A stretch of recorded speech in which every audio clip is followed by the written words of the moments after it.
Chapter 5. Diagon Alley. Harry wrote early the next morning.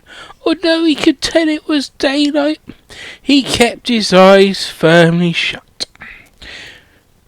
It was a dream, he kept telling himself.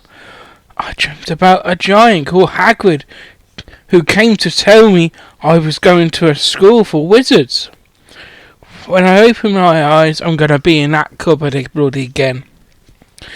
There was suddenly a loud tapping noise, and there's Aunt Petunia knocking on the door, Harry thought. His heart sank. But he still didn't open his eyes. It had to be such a good dream. Tap, tap, tap, tap, tap, tap, tap, tap, tap, tap, tap, tap. Alright, mumbled Harry. I'm getting up. Oh, this is the worst hangover ever. He sat up, and Hagrid's heavy coat fell off of him. The hut was full of sunlight. The storm was over. Hagrid himself was asleep on a collapsed sofa, and there was an owl ripping its claws on the window. A newspaper, a copy of the Sunday Sport, held firmly in its beak. Harry scrambled to his feet. So happy he felt as he thought a large balloon was swelling inside him. He went straight to the window and jerked it off open. The owl swooped in and dropped the newspaper on top of Hagrid, who didn't wait because he knew exactly what newspaper he was getting. The owl then fluttered onto the floor and began to attack Hagrid's coat. Don't do that. Harry tried to wave the owl out of the way, but it snapped its beak firmly at him, like an angry cat does, and carried on savaging their coat. Hagrid, said Harry loudly, there's an owl. Oh, fucking hell, play him, Harry. Hagrid grunted onto the sofa. What? It was paying for the paper delivery. Look in the pockets, there should be a couple of pence in there. Hagrid's coat seemed to be made of nothing but pockets. A bunch of keys, slug pellets, balls of string, Durex condoms, packs of 12 of mates condoms, mint humbugs, tea bags, and finally his wallet. Harry pulled out a handful of strange-looking coins. Give him 5 cunts, said Hagrid sleepily. Cunts? The little bronze ones, you know, the little bronze ones. Harry counted out 5 little coins, and the owl held out its leg so he could put the money into a small leather pouch tied to it. Then it flew off through the open window. Hagrid yawned loudly. Sat up and stretched. Had a quick scratch the old balls, and then told Harry, Better be off, Harry. Lots to do today. We got to get up and get to London and buy all this stuff for school. Harry was turning over the wizard's coins and looking at him. He had just thought of something which made him as though the happy balloon inside him had a puncture. Hagrid?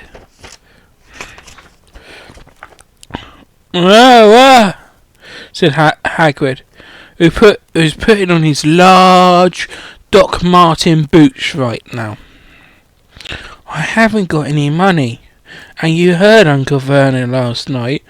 They won't pay for me to go and learn magic. Don't worry about that, said Hagrid, standing up, scratching his head, scratching his balls, scratching his arse cheek there. Don't you think your parents didn't leave you anything? But their house was destroyed. They didn't keep their gold in the fucking house, lad. Nah, first stop for us is go to Gringotts, Wizard's Bank. Have a sausage roll, and then they're not that bad on a cold. They're not that bad cold. And I wouldn't tell you a bit of birthday cake either. I wouldn't have a bit of that either. Oh, I wouldn't mind that either. Wizards have banks? Just the one. Gringotts, run by goblins who are midgets. Harry dropped the bit of sausage roll he was holding. Goblins? Yeah, so you won't be mad into Orbit, will you? I'll tell you that. Never mess with goblins, Harry. I messed with a goblin once and look what happened to me. Gringotts is the safest place in the world. For anything you want to keep safe, like that favourite programme of yours, like the AFC Wimbledon programme that you paid 30 quid for, Zak. You know that one. As a matter of fact, I've got to visit Gringotts anyway. I've got to go and sort my book out. So we got to go and sort it out anyway. And I've got to do some business for Dumbledore. Hogwarts business, mind. Not just for his personal reasons. It had to be Hogwarts business. Hagrid drew himself up proudly. He usually gets me to do all the important stuff for him. Fetching you. Getting things from Gringotts. He knows he can trust me. I'm the best person in the world. Number one, me. Got everything? Come on then. Harry followed Hagrid out onto the river. The sky was clear now, and the sea gleamed into the sky of sunlight. The boat Uncle Vernon had hired was still there, with lots of water in the bottom after the storm. How did you get here? Asked Harry, looking around for another boat. Flew, said Hagrid. Flew? Yeah, but we'll go back in this. I'm not supposed to use magic. No, I've got years. No, I'm a naughty boy. I'm not supposed to use magic. They settled down into the boat. Harry was still staring at Hagrid, trying to imagine him flying. It seems a shame now to Mordor, said Hagrid, giving Harry another one of his sideways looks. If I were supposed to speed things up, would it mind you mention it, Hagrid? Mind not mention it at Hogwarts, Harry? I don't want Dumbledore on my case. Of course not, said Harry, eager to see a bit more magic.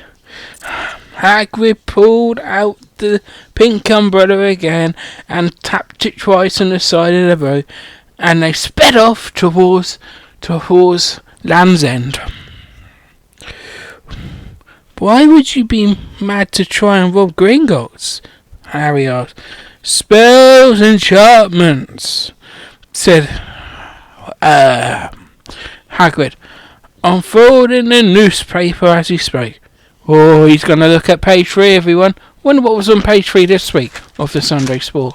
It was Katie Downs, 32C for Liverpool. There you go. They say there's a They say there's dragons guarding the high school votes, and you got to try to find your way. Gringotts is 100 miles underneath London, see? Deep under the underground. You know the underground. Yeah. Die of hunger trying to get out, you would. Even if you managed to get your hands on something. Harry sat and thought about this while Hagrid read his newspaper, the Daily Prophet. Oh, it's the Daily Prophet as well. He got that one as well. Harry had learned from Uncle Vernon that people liked to be left alone while they did this. I don't blame him. But it was very difficult. He had never had so many questions in his life.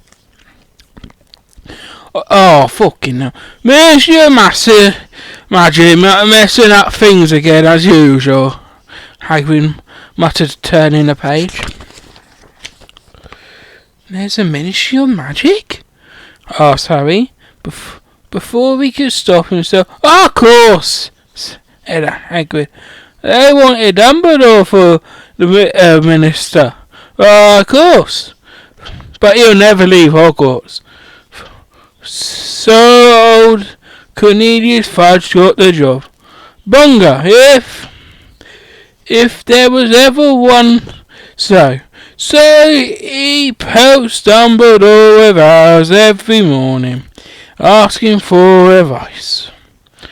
What does the Ministry of Magic do? Harry asked Hagrid. Well, their main job is to keep it from the Muggles that still see witches or wizards up and down the country. Why? Why, blimey, Harry. Anyone wanting magic solutions to their problems? Nah, we're the best left alone. At this moment, the boat bumped gently into the harbour wall. Hagrid folded up his papers and clambered up the stone steps onto the street. Passers-by stared a lot at Hagrid as they walked through the little town to the station. Harry couldn't blame him. Not only was Hagrid twice as tall as anyone else, he kept pointing at perfectly normal things like parking meters and loudly saying, See that, Harry? These Muggle things they dream up with. Hagrid, said Harry, panting a bit as he ran to keep up with it. Did you say there were dragons? Gringo. Well, so they say, said Hagrid. Crikey, I like to be a dragon. You like to be one? I've always wanted one, ever since I was a kid. Here we go. They reached the station, and there was a train to London in 5 minutes' time. Hagrid didn't understand Muggle money, as he called it. Gave their notes to Harry so he could go and buy their tickets. That was 2 second-class tickets to London now. People stared more than ever on the train. Hagrid took up 2 seats and sat knitting what could only be described as a canary yellow circus tent, a bit like a Norwich City football shirt. Still got you there, Harry? He asked as he counted the stitches. Harry took the parchment envelope out of his pocket. Good, said Hagrid. There's a list of everything you need. Harry unfolded a second piece of paper he didn't notice the night before and read. Hogwarts School of Witchcraft Mystery. Uniform. First students will require 1. 3 sets of plain work robes. Open bracket. Black. Close brackets.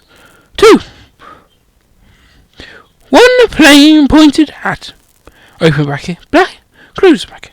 For day wear. 3. 1 pair of pedestrian gloves. Open bracket. Dragon hide or similar. Close bracket. 4. 1 winter cloak. Open bracket. Black. Silver fastenings. Close bracket. Please note, all people's clothing should carry name tags. Set books. All students should have copy of each of the following. The Standard Book of Spells, open bracket, Grave 1, close bracket, by Mira Gushhawk. A History of Magic by Belinda Bagshot. That's a great porn star's name. Magic Theory by Albert Waffling. A Beginner's Guide to Transfiguration by Eric Swift. 1,000 Magical Herbs and Fungi by Felicity Spore. Magical Draughts and Potions by Arsonist Jigger. Arsonist Jigger. Do you think she got fucking bored at that point? Fantastic Beasts and Where to Find Them by New Scamabda. We'll get on to New further on into this. I have to go and buy that one though. I don't own a copy of that one, strangely. But it's a good book. We won't talk about the movies. Well, we won't talk about the fucking 2 films. The first one's decent. The second one, oh fucking hell. Oh God, I've never seen such worse shit in my life. And I've seen some shit in my life. The Dark Forces, A Guide to Self-Protection by Quentin Tremble. Other equipment, 1 wand, 1 cauldron. Open bracket. Pewter standard size 2. Close bracket. 1 set glass or crystal palace. Phallus. Ooh, phallus. Good word. 1 telescope. And 1 set of brass scales. Students may bring an owl or a cat or a toad. Parents are reminded that first years are not allowed their own broomsticks. Can we buy all of this in London? Harry wondered out loud. Well, if you know where to go, said Hagrid. Harry had never been to London before, although Hagrid seemed to know where he was going. He obviously not used to getting there by an ordinary way. He got stuck in the ticket row on the underground, and the underground worker just looked at him and said, "You fucking twat," and complained loudly that the seats were too small and the trains are so slow. Well, that is true. The trains are very slow nowadays. Bring back steam! Bring back steam! I don't know how the muggles managed without magic, he said as he climbed up a broken escalator which led him up to the bustling road lined with shops. Hagrid was so huge that he parted the crowd very easily. All Harry had to do was keep up very close with him. They passed bookshops and music stores, Burger Kings, KFCs, and cinemas, but nowhere that looked as though they sold a magic wand. Well, if you go to Watford, they're selling a magic wand there, but you have to have a ticket to get into the actual venue. J.K. Rowling. I think you sold out of it in the end. Oh, we're not allowed to put this in. Oh no!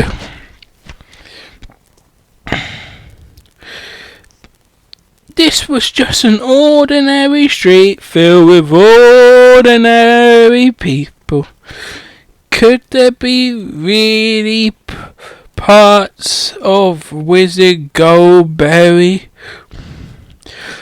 Miles beneath them, there really shops that sold spell books and broomsticks. This might not be some huge dough that the Dursleys had cooked up. If Harry hadn't known that the Dursleys had no sense of humour, he might have thought so. Yet somehow he didn't. Even though everything Hagrid had told him so far was unbelievable. Harry couldn't help trusting him.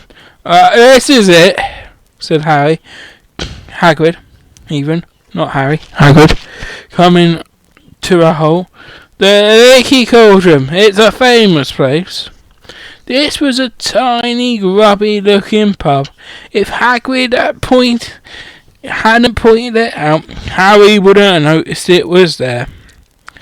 The people hurried by didn't give it a glance at all. Their eyes slid from the big bookshop on one side to the record shop on the other, as if they couldn't see the Leaky Cauldron at all. In fact, Harry had the most peculiar feeling that he and Hagrid could see it. Could be the only ones to see it. Before he could mention this, Hagrid had steered himself inside the pub. For a famous place, it was very dark and very shabby. A few old women were sitting on the corner. Five quidnals for a shag! Drinking very tiny glasses of sherry. One of them was smoking a long pipe. A little man in a top hat was talking to the old barwoman, who was quite bald and looked like a gummy walnut. The low buzz of chatter stopped when they walked in. Everyone seemed to know Hagrid. They waved and smiled at him. The barman reached for a glass. "Here's your Hagrid, like you normally get." I can't, Tom. I'm on Hogwarts business," said Hagrid, clapping his great hands on Harry's shoulders, and making Harry's knees buckle. "Good Lord," said the barman, peering at Harry. Can this be? The Leaky Cauldron has suddenly gone completely still and silent, a bit like MK Dons on any given Saturday afternoon at about 4:15. "Bless my soul," whispered the old barman. "Harry Potter! What a nunna!" He hurried out from behind the bar, rushed towards Harry, and seized his hand, and with tears in his eyes. "Welcome back, Mr. Potter! Welcome back!" Harry didn't know what to say. Everyone was looking at him. The old woman with the pipe was puffing on it without realising it had gone out. Hagrid was beaming. Then there was a great scraping of chairs, and the next moment Harry found himself shaking hands with everybody in the Leaky Cauldron. "Doris Crockford! Mr. Potter, I can't believe it! I'm meeting you at last! So proud, Mr. Potter! I'm just so proud! I've always wanted to shake your hand.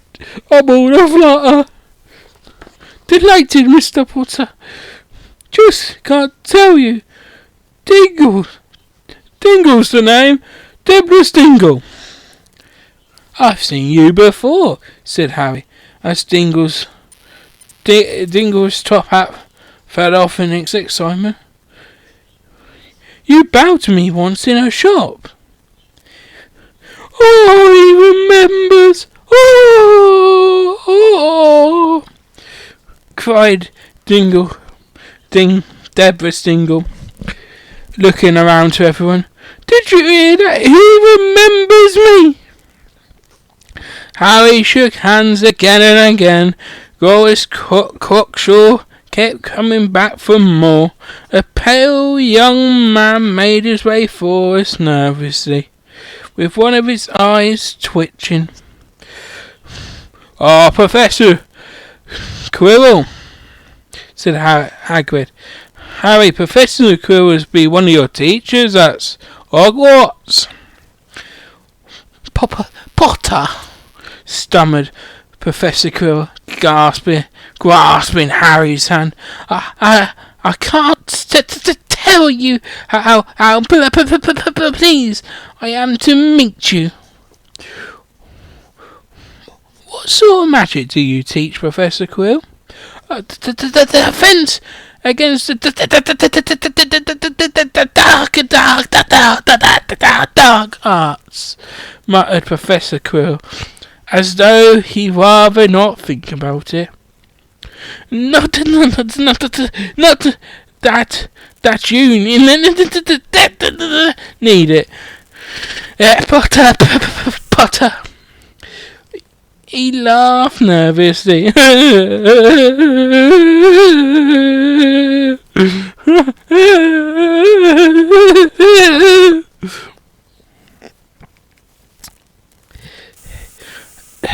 You'll be getting all your equipment, I suppose. I've got to go and pick up a new book on vampires myself. He looked terrified at the very thought, but the others wouldn't let Professor Quirrell keep Harry to himself. It almost took 10 minutes to get away from them at last. Hagrid managed to make himself heard all over the babble. Well, I must get on. Lots to buy. Come on, Harry. Professor Doris Crookshank shook Harry's hand one last time, and Harry led them through the bar and out into a small walled courtyard. There, where there was nothing but a dustbin and a few weeds and a bit of cannabis. Hagrid grinned at Harry. I told you I didn't. Told you that you was famous. Even Professor Quirrell was trembling to meet you. Mind you, he's normally trembling because he's high and some... What's that one what makes you tremble? That drug what makes you tremble. Is it PCB? No, that's not PCB. Probably high on some sort of drug. Is he always that nervous? Yeah, probably. Brilliant mind, though. He was fine while he was out studying books, but then he took a year off to get some first-hand experience. They say he met vampires in the Black Forest in Germany, and there was a nasty bit of trouble with a hag. Never been seen the same since. Scared of the students, scared of his own subject, and now where's me fucking umbrella? I've lost it. Oh God, I've lost my bloody umbrella. Vampires? Hags? Harry's head was swimming. Hagrid, meanwhile, was counting the bricks in the ball just above the dustbin. Way up to across, he muttered. Right, stand back, Harry. Stand back, might be explosion. Stand back. He tapped the wall 3 times with the point of his umbrella. The brick he had touched quivered. It wiggled, and in the middle a small hole appeared, and it grew wider and wider. A second later, they were facing a large archway. Even for Hagrid it was too large. An archway onto a cobble street, which twisted and turned out of sight. Oh, welcome, Hagrid said. The door are going early. He grinned at Harry's amazement. They stepped through the archway. Harry looked quickly over his shoulder and saw the archway shrink instantly back into the solid wall. The sun shined brightly on a stack of cauldrons outside the nearest shop. Cauldrons! All sizes! Brass, copper, pewter, silver, self-stirring, collapsible, said a sign hanging over them. Ah, yeah, you've been using one of them, said Hagrid. But we gotta go and get your money first. You can't go nicking. Not today, anyway. Harry wished he had about 8 more eyes as he turned his head in every direction as he walked down the street, trying to look at everything at once. The shops, the things outside them, the people doing their shopping. A plump out woman outside an apothecary was shaking her head as they passed, saying, "Dragon liver, 16 scuttles an ounce. They're mad." A low, soft howling came from a dark shop with a sign saying, "Iglos, Owl Emporium, Tory, Screech, Brown and Snowy." Several boys about Harry's age had their noses pressed against a window with broomsticks in it. "Look, Harry, ever heard of one of them, say? The new Nimbus 2000, fastest ever, they say."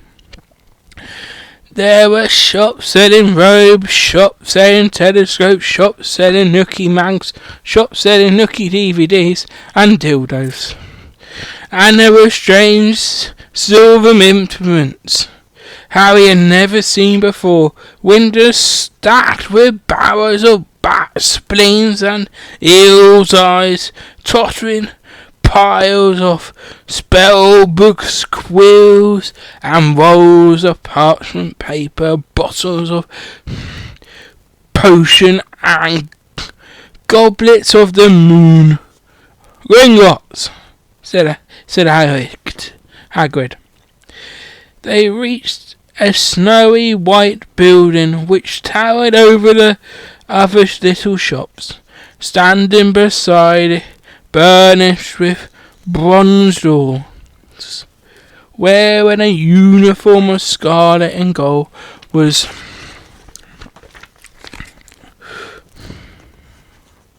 hang on, she missed some words there. No. "Yeah, that's a goblin," said Hagrid quietly as they walked up the white stone steps towards him. The goblin was about a head shorter than Harry. He had a swiffy, clever face and a pointed beard, and Harry noticed very long fingers and feet. He bowed as they walked inside. Now they were facing a second pair of doors, silver this time, with the words engraved upon them. "Enter, stranger, but take heed of what waits the sin or greed. For those who take but do not earn, they must pay dearly in return. So if you seek beneath our doors a treasure that was never yours, thief, you have been warned. Beware of find more than treasure there." "Like I said, you'd be mad trying to rob this lot," said Hagrid. A pair of goblins bowed them through the silver doors, and they were in vast marble halls. About 100 more goblins were sitting on high stools behind a long counter, scribbling in large letters, weighing coins on brass scales, examining precious stones through eyeglasses. There was too many doors to count leading off the hall, and yet there were more goblins showing people in and out of these. Hagrid and Harry made for the counter. "Morning," said Hagrid to a free goblin. Right, we've come to take some of some money out of Mr. Potter's safe. Have you got the key, sir? I've got it somewhere here. Hang on, I've got to fucking find it, said Hagrid. And he started emptying his pockets onto the counter, scattering off handfuls of mouldy dust biscuits over the goblin's books and numbers, and rotting Jorex condoms he found in the forest, which spoiled his alerts for a bit later on. The goblin wrinkled his nose. Harry watched the goblin on their right, weighing a pile of rubies, as big as glowing coals.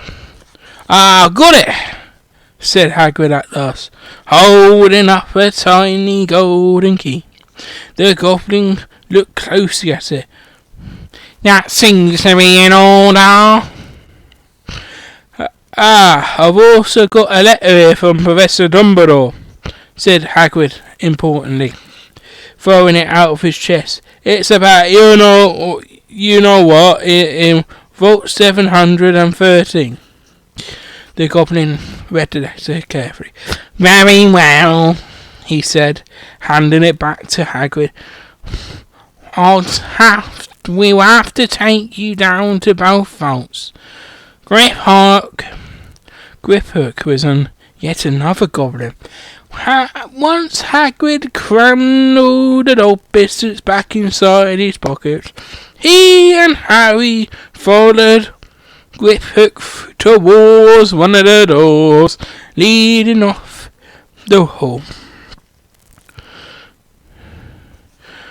What in Vault 713? Asked Harry.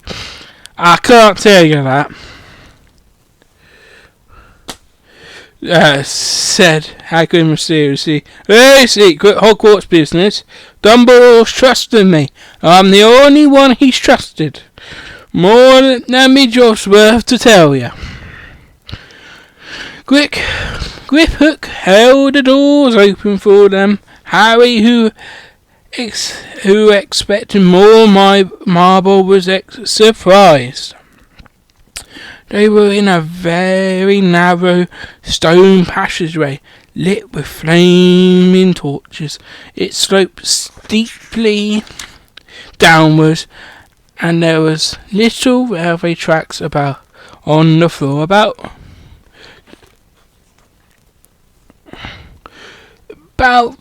2 foot gauge, maybe miniature gauge. There. Look that up if you don't know what that means. Spoiler alert for the next chapter. There's going to be lots of jokes about steam engines. Anyway, advert for the next chapter.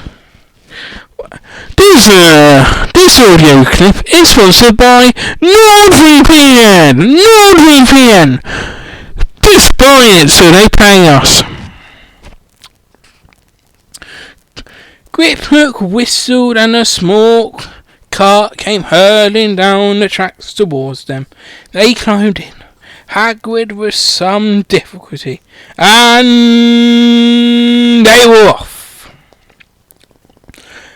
At first they just hurtled through a maze of twisting and winding passageways. Harry tried to remember left, right, middle fork, right, left, but it was impossible. The cart rattled. The rattling cart seemed to know where it was going on its own, because Griphook wasn't steering. Harry's eyes, stung with the cold air, rushed towards them, but he tried to keep them open as wide as he could. Once he thought he passed a blast of fire at the end of the passageway and twisted round to see if it was a dragon, but a bit too late. He couldn't see it.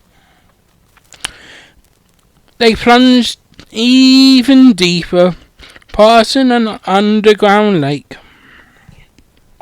There were huge saplings and stalagmites growing from the ceiling to the floor. I never knew, Harry called to Hagrid, who was over the noise of the cart. What's the difference between a stalagmite and a stalactite? A stalagmite's got M in it, said Hagrid. And don't ask me questions, just now I'm gonna be sick. Oh, fucking hell, I'm gonna be sick. Oh, fuck. Oh, shit. Oh, fuck. Oh, fuck. He looked very green. And when the cart stopped at last, a small door in the passage wall, Hagrid got out and had leant against the wall to stop his knees from trembling. Griphook unlocked the door. A lot of green smoke came barreling out, and as it cleared, Harry gasped. Inside there were mounds and mounds of gold coin, columns of silver, and heaps of little cunts. "Oh yes!" smiled Hagrid. "All Harry's. It was incredible. The Dursleys could have not known about this, or they've had it from him faster than blinking. How often they complained how much Harry was costing to keep him. And all the time there had been a small fortune belonging to him buried deep under London. Hagrid helped Harry pile some of it into a bag. The gold ones are galleons, he explained. The 17 silver sickles to one galleon. 29 cunts to a sickle. It's easy to keep the rest safe for years." He turned to Gripper. "Vault 713 now, please. And can we go there a bit more slowly?" "One speed only," said Griphook. They were going even deeper now, and gathering speed. The air became colder and colder as they hurled round tight corners. They were rattling all over and under ravine, and Harry leant over the side to try and see what was down the dark bottom. But Hagrid groaned and pulled him back by the scruff of his neck. Vault 713 had no keyholes. "Stand back," said Griphook importantly. He stroked the door gently with one of his long fingers, and it simply melted away. "If anyone but a Grimlock goblin tried that, they'd be stuck through the door and trapped in there," said Griphook. "How often do you check to see if anyone's inside?" asked Harry. "About once every 10 years, said Griphook with a rather nasty grin. Something really extraordinary had happened to be inside this top security vault. It was probably filled with all the Dumbledores Nookie Mousey got when he was like 10. Not 10, 13, eh? They stopped doing them by the time we all reached 13. Damn you, Nuts Magazine! Harry was sure. And he learned leant forward eagerly to see some fabulous jewels at last, or at very least.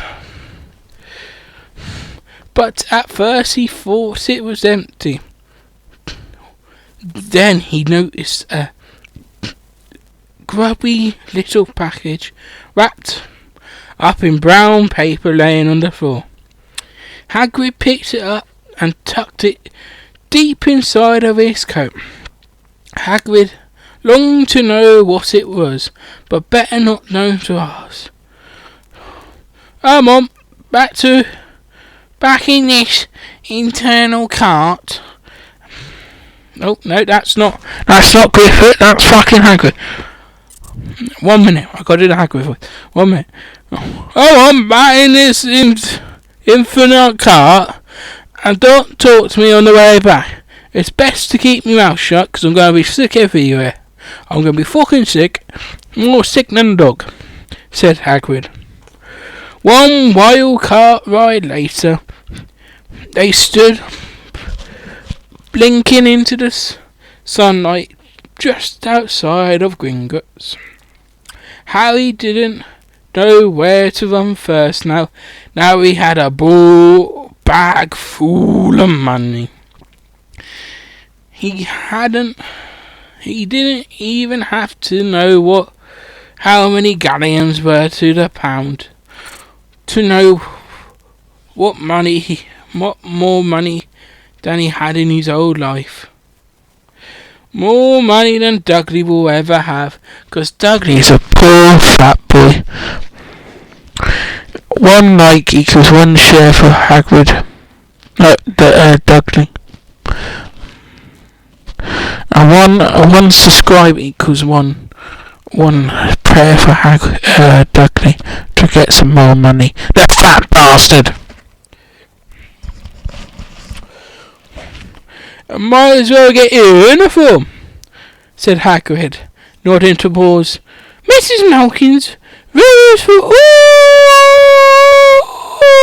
occasions. Listen, Hagrid. Harry, even, not Hagrid, I'm Hagrid. Would you mind if I slipped off for a pick-me-up in the Leaky Cauldron? Because I'm going to be sick otherwise. I hate them bloody Gringotts carts. He did still look a bit sick, so Harry entered Mrs. Malkin's shop alone, feeling rather nervous. Madam Malkin was a squat, smiling witch dressed in bevive. Hogwarts, dear, she said, when Harry started to be. I've got the lot here. The young man being fitted up just now, in fact. In the back of the shop was a boy with a pale, pointed face which was standing on a footstool, while a second witch pinned up his black rose.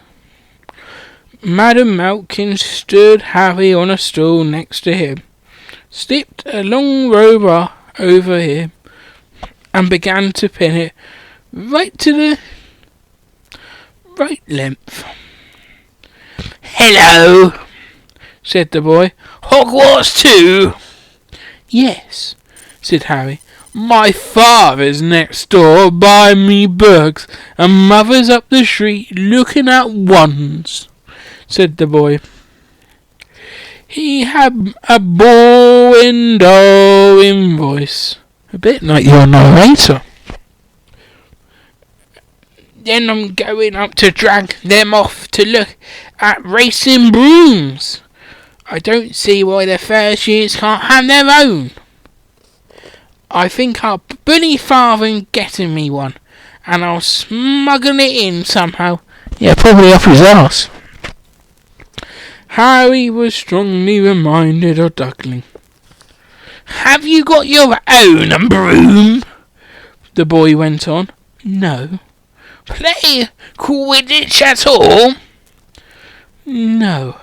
Harry said again, wondering what on earth Quidditch could be. I do. Father says it's a crime if I'm not picked to play for my house, and I must say I agree. Know what house you're being yet? No, said Harry, feeling more stupid by the minute. Well, no one really knows until they get there, do they? But I'll be in Slytherin. All our family has been in Slytherin. Imagine being put in Hufflepuff. Don't fucking knock Hufflepuff, you bastard. You hear me? Don't knock Hufflepuff. Hufflepuff for life. Hufflepuff for life. I think I had to leave, wouldn't you? Said Harry, wishing he could say something a bit more interesting. Yeah, so would I. I say, look at that man, said the voice suddenly, nodding towards the front window. Hagrid was standing there, grinning at Harry and pointing to the screens to show him he couldn't come in.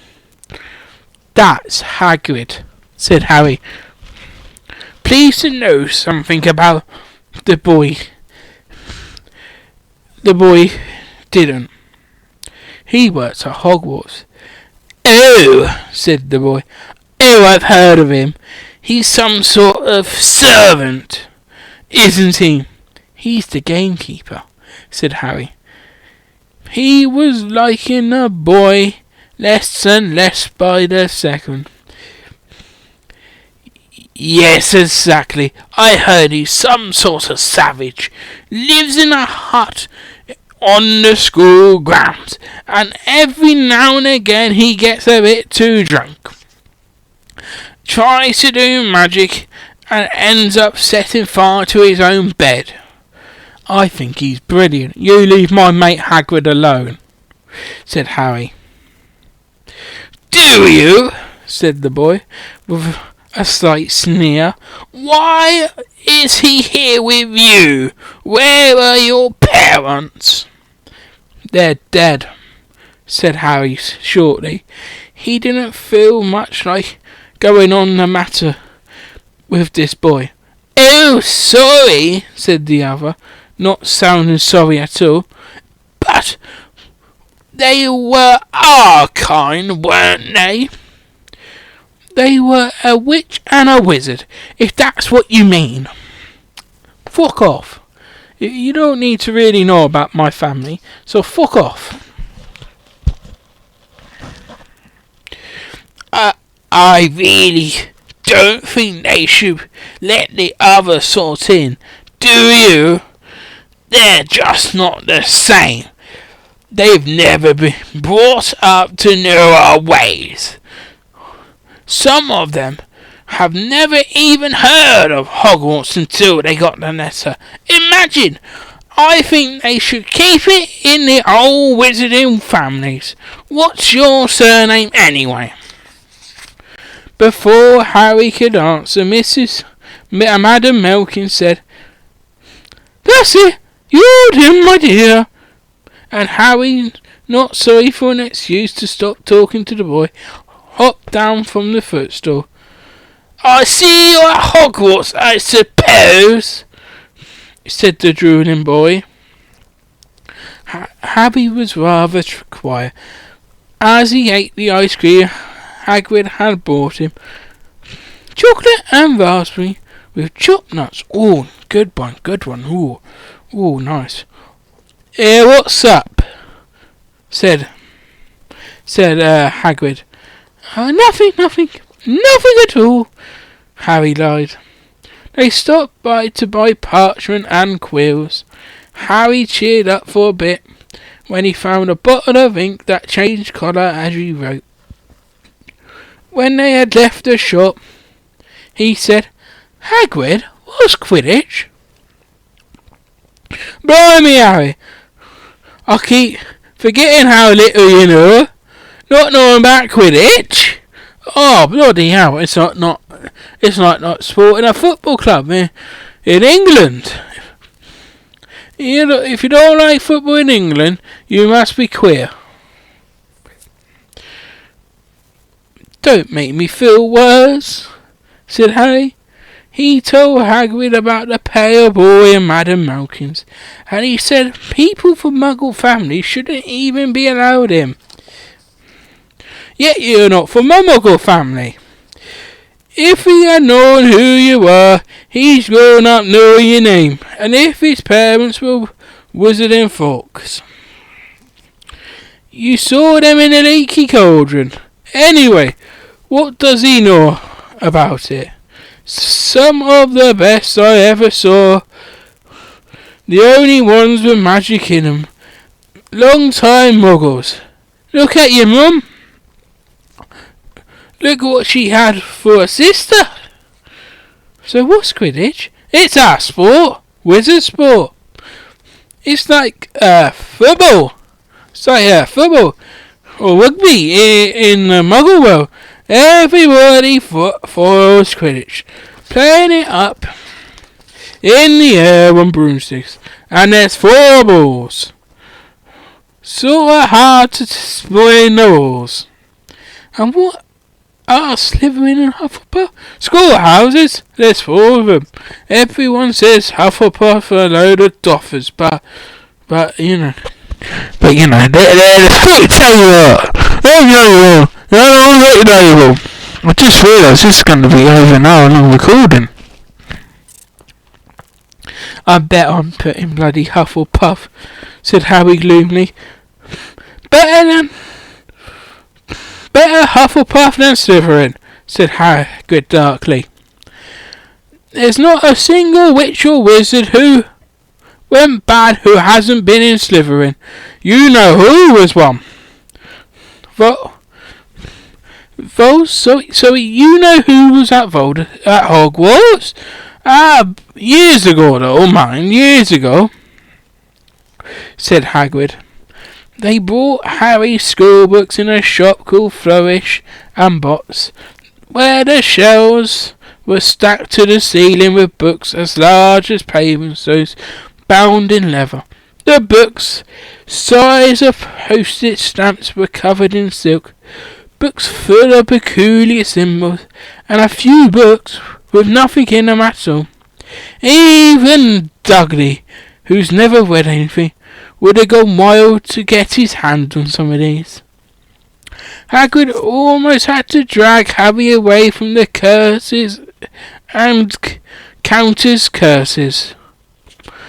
Bewitch your friend and baffle your enemies with the latest revenges, hair loss, jelly legs, tongue time, and much, much more.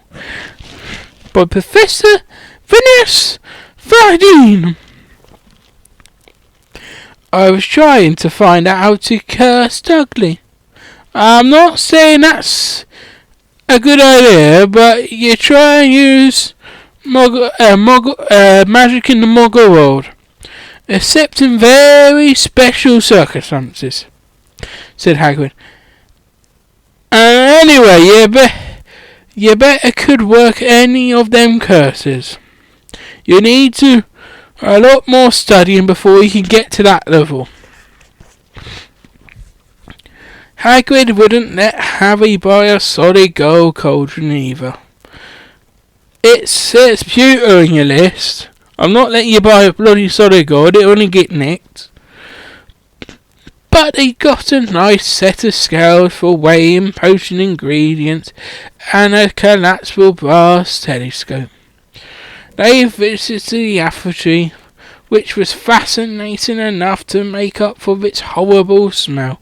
A mixture of bad eggs, rotten cabbages, and as far after you had boiled eggs and baked beans. Welcome to nuclear air. Barrels of slimy stuff stood on the floor. Jars of herbs, dried roots, and bright powders line the walls. Bundles of feathers, strings of fangs, and snake claws hang from the ceiling. Well, Hagrid asked the man behind the counter for a supply of some basic potion ingredients for Harry. Harry himself examined silver unicorn horns at 21 gallons each, and minuscule glittery black beetles, 5 cunts a scoop. Outside of Raffles-Carey's, Harry checked Harry's list again. Just your one left. Oh yeah, I still ain't got your birthday present. Harry felt himself go red. You don't have to buy me a birthday present, Hagrid. I know I don't have to. Tell you what, I'll get you an animal. Not a toad. Toads went out of fashion years ago. Bit like budgies. We don't buy budgies very often now. You'll be laughter. And I don't like cats. They make me sneeze. I'm allergic to them. I'll get you an owl. All the kids want an owl. They're dead useful. They carry your post and fucking everything. You might get to fuck it one day. I don't know.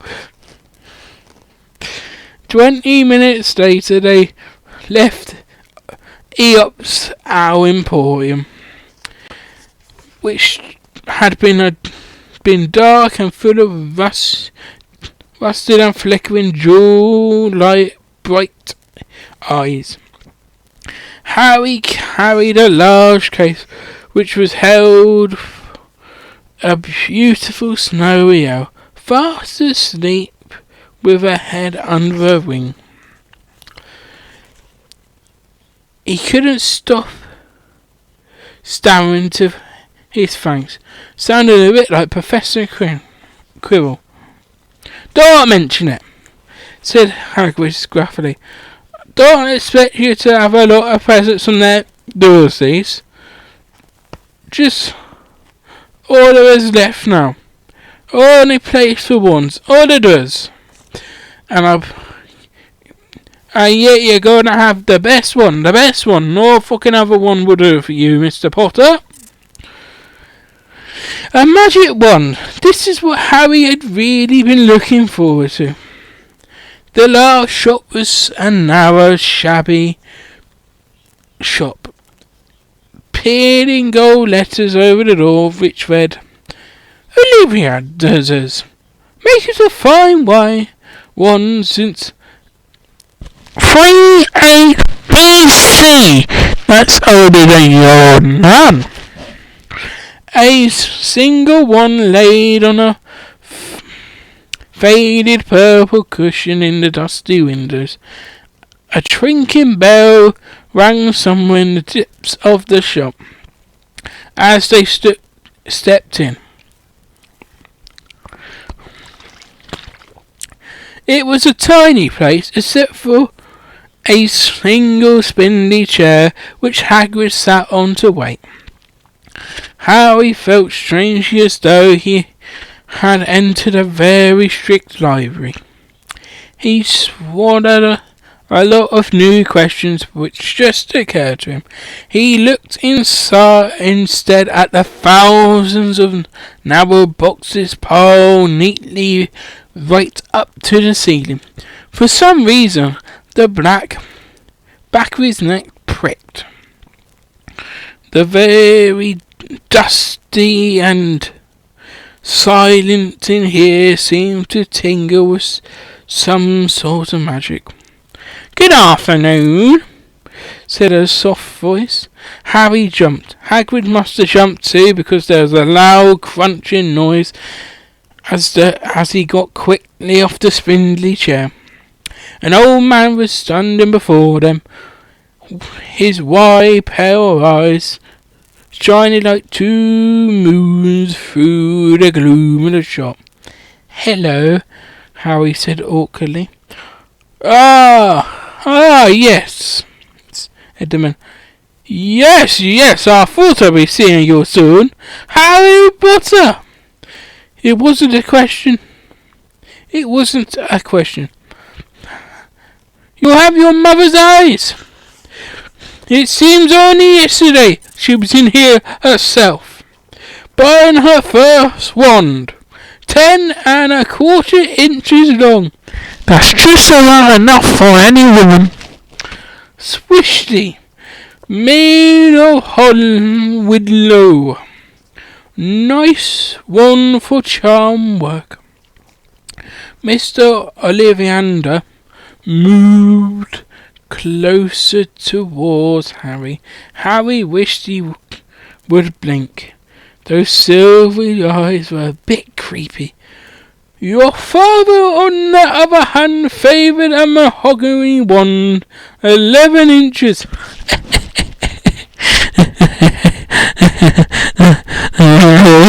Is that famous joke here? Pineapple.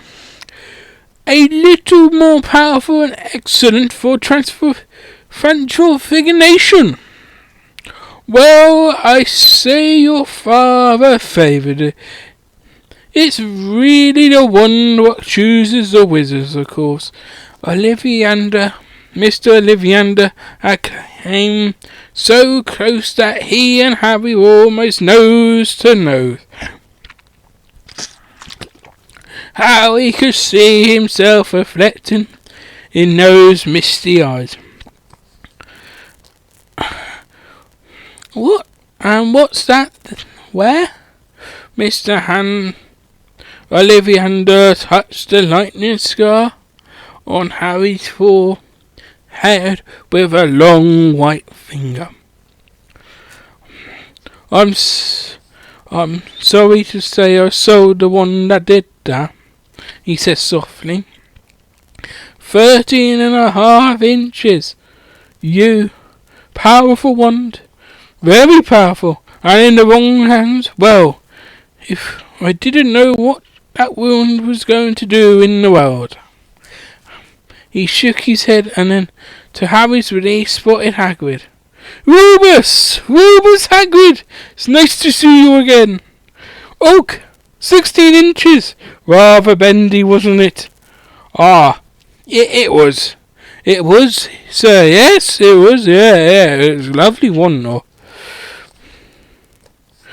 Good wand, that one.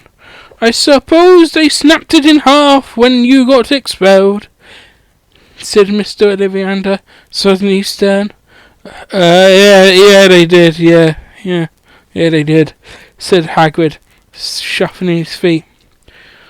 I've still got places to go, though, he added brightly. I wish this bloody chapter would end. This is a long one. Oh God, this is a long one. Why did she make this shit up? I'm questioning my own life here.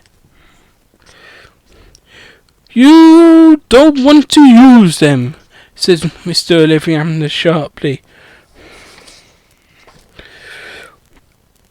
Oh, no, sir, no, said Hagrid quickly. Harry noticed he gripped his pink umbrella very tightly as he spoke. Said Mr. Ollivander, giving Hagrid a piercing look. Well, now, Mr. Potter, let me see. He pulled a long tape measure out with silver markings from his pocket. Which is your wand arm? Well, I am white-handed, said Harry. Hold out your arm. That's it. He measured Harry's from shoulder to finger, wrist to elbow, shoulder to floor, knee to armpit, and around his head, because he's got a big fucking head. As he mentioned, he said, every Ollivander wand has a cool, powerful use of magic substance, Mr. Potter. We use unicorn hairs, phoenix tail feathers, and hamstrings of dragons. No two Olivanta ones are the same. Just no two unicorns, dragons or phoenixes are quite the same. And of course you'll never know such good results with any other wizard wand. Harry suddenly realised that the tape measure was measuring between his nostrils. Was doing this on its own. Mr. Livianta was flitting around the shelves, taking down boxes. That will do, he said, and the tape measuring crumpled onto a heap on the floor. Right then, Mr. Potter, try this one. Bleach wood and dragon hamstring. 9 inches. Just enough. Nice and flexible. Just take it and give it away. Harry took the wand and wondering foolishly waved it around a bit, but Mr. Olivanta snatched it out of his hand almost at once. Maple and phoenix feather. 7 inches. Quite whippy. Try. Harry tried, but had hardly raised the wand when Mr. Olivanta snatched it back out of his hand. No. Here! Ebony and unicorn hair. 8.5 inches. Springy. Go on, try it out. Harry tried and tried. He had no idea what Mr. Olivanta was waiting for. The pa also tried wands were mounting higher and higher on the spindly chair. But more wands were getting pulled from Olivianta's shelves. The happy we seemed to be. Tricky custom. Not to worry. We'll find the perfect match here somewhere. I wonder now. Yes, why not? Unusual combination. Holly and phoenix feather. 11 inches, nice and supple. Harry took the wand. He felt a sudden warmth in his fingers. He raised the wand above his head, brought it swishing down through the dusty air, and a stream of red and gold sparks shot from the end like a firework, throwing dancing spots of lights into the wall. Hagrid whooped and clapped, and Mr. Olivanta cried, "Oh, bravo! Yes, indeed! Oh, very good! Well, how curious! How very curious!" He put Harry's wand back into its box, wrapped it in a brown paper, still muttering, "Curious, very curious." "Sorry," said Harry, "but what's curious?" Mr. Olivanta fixed Harry with a pale stare. "I remember every wand I saw, Mr. Potter, every single wand. It so happens the phoenix whose tail feather is in your wand gave another feather, just the other one. It's very curious indeed. This should be destined for this wand when it's his brother. Why its brother give you that scar?" Harry swallowed.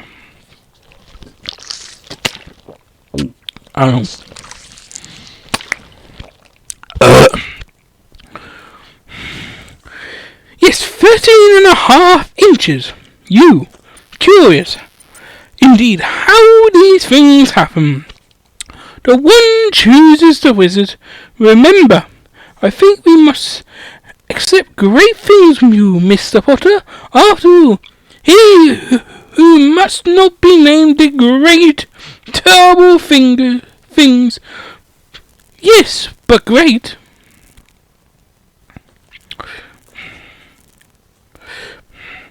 Harry shivered. He wasn't sure he liked Mr. Oleander that too much. He paid 7 galleons for his wand, and Mr. Oleander bowed him out there his shop. The late afternoon sun was hanging low in the sky as Harry and Hagrid made their way back down Diagon Alley, back through the wall, back through the leaky canyon, now empty. Harry didn't speak at all as they walked down the road.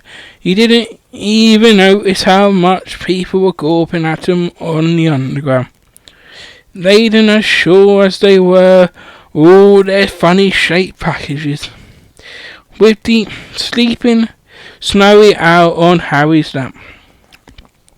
Up another escalator out into Paddington Station. Good station, I like Paddington Station. Harry only realised Harry only realised where they were when Hagrid tapped him on the shoulder. Got time for a bite before the train leaves? We got time for a bite, he said. Harry bought a lovely hamburger and they sat down on plastic seats to eat them. Harry kept looking around. Everything looked so strange somehow. You're right, Harry. You're very quiet, said Hagrid. Harry wasn't sure he could explain. He just had the best birthday of his life, and yet chewed his hamburger trying to find the words. Everyone thinks I'm special, he said at last, and those people in the leaky cauldron, even Professor Quirrell, Mr. Ollivander. But I don't know anything about magic at all. How can I expect great things? I'm famous and can't even remember what I'm famous for. I don't even know what happened when. Well, I mean, the night my parents died. Hagrid leant across the table. Behind a wild beard and eyebrows, he wore a very kind smile. Don't worry, Harry, don't worry. You'll learn fast enough. Everything starts at the beginning at Hogwarts. You'll just be fine. Just be yourself. I know it's hard. You've been singled out, and that's always hard. But you'll have a great fucking time at Hogwarts. I did. Still do, as a matter of fact. Hagrid helped Harry onto the train that would take him back to the Dursley and then handed him an envelope full of cash. Here's your ticket for Hogwarts, he said. 1st of September, King's Cross. It's all on your tickets. Any problems with the Dursleys?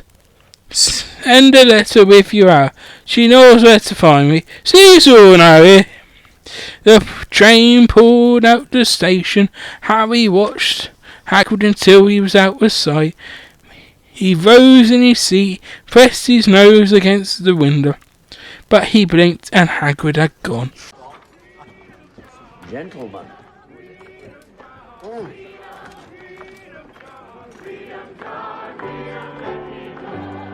When Britain first ends, come on, a rose from out the azure main. A rose from out the azure main.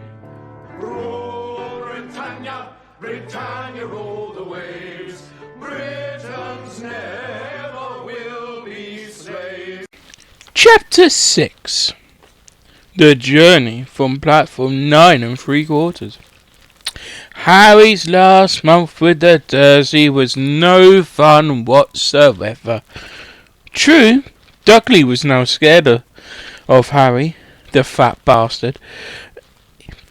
He wouldn't even stay in the same room as Harry. Well, Aunt Petunia and Uncle Vernon didn't shut Harry in his cupboard, but forced him to do everything, or shout at him, or get his rifle and shoot him. It's the only way. In fact, they didn't even speak to him at all. Half terrified, half furious, they acted as though any share with Harry in it was empty. Although this was an improvement in many ways, it did become a bit depressing after a while.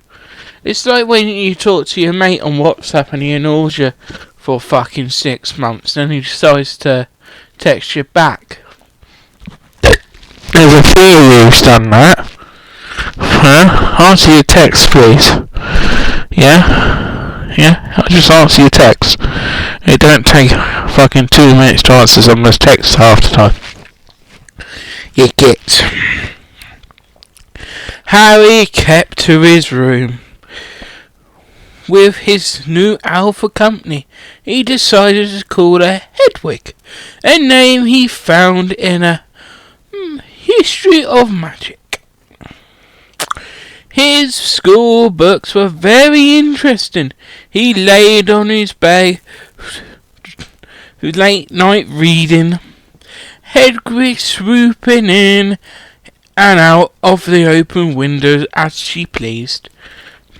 It was lucky that Aunt Petunia didn't come in to Hoover anymore, because Hedwig kept bringing her back some dead mice. Oh, that's a nice present, a dead mice. It's not as good as a dead snake or a dead rat, but a dead mouse. Well done, Hedwig. Every night before he went off to sleep, Harry give himself a wank. No, ticked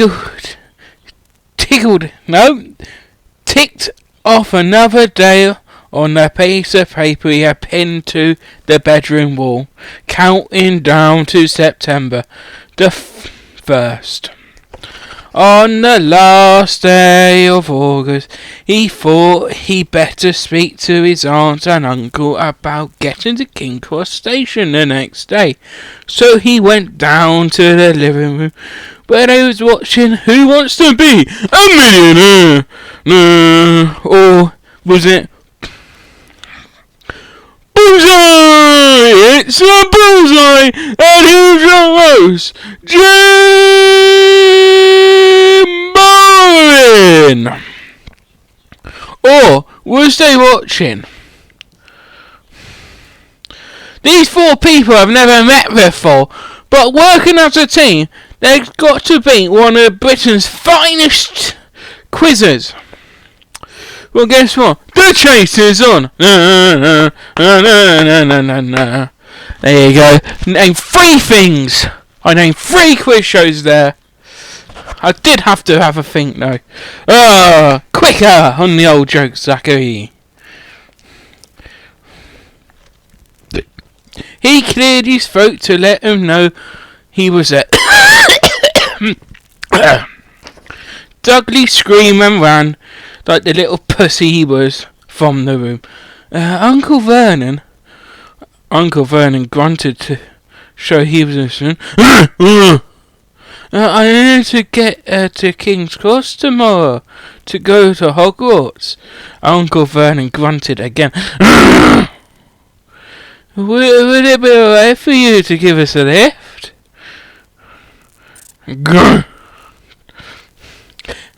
Harry supposed that mean yes. Oh, thank you, sir. You're a real nice uncle. He was about to go back upstairs when Uncle Vernon actually spoke. Funny way to get to that wizard school.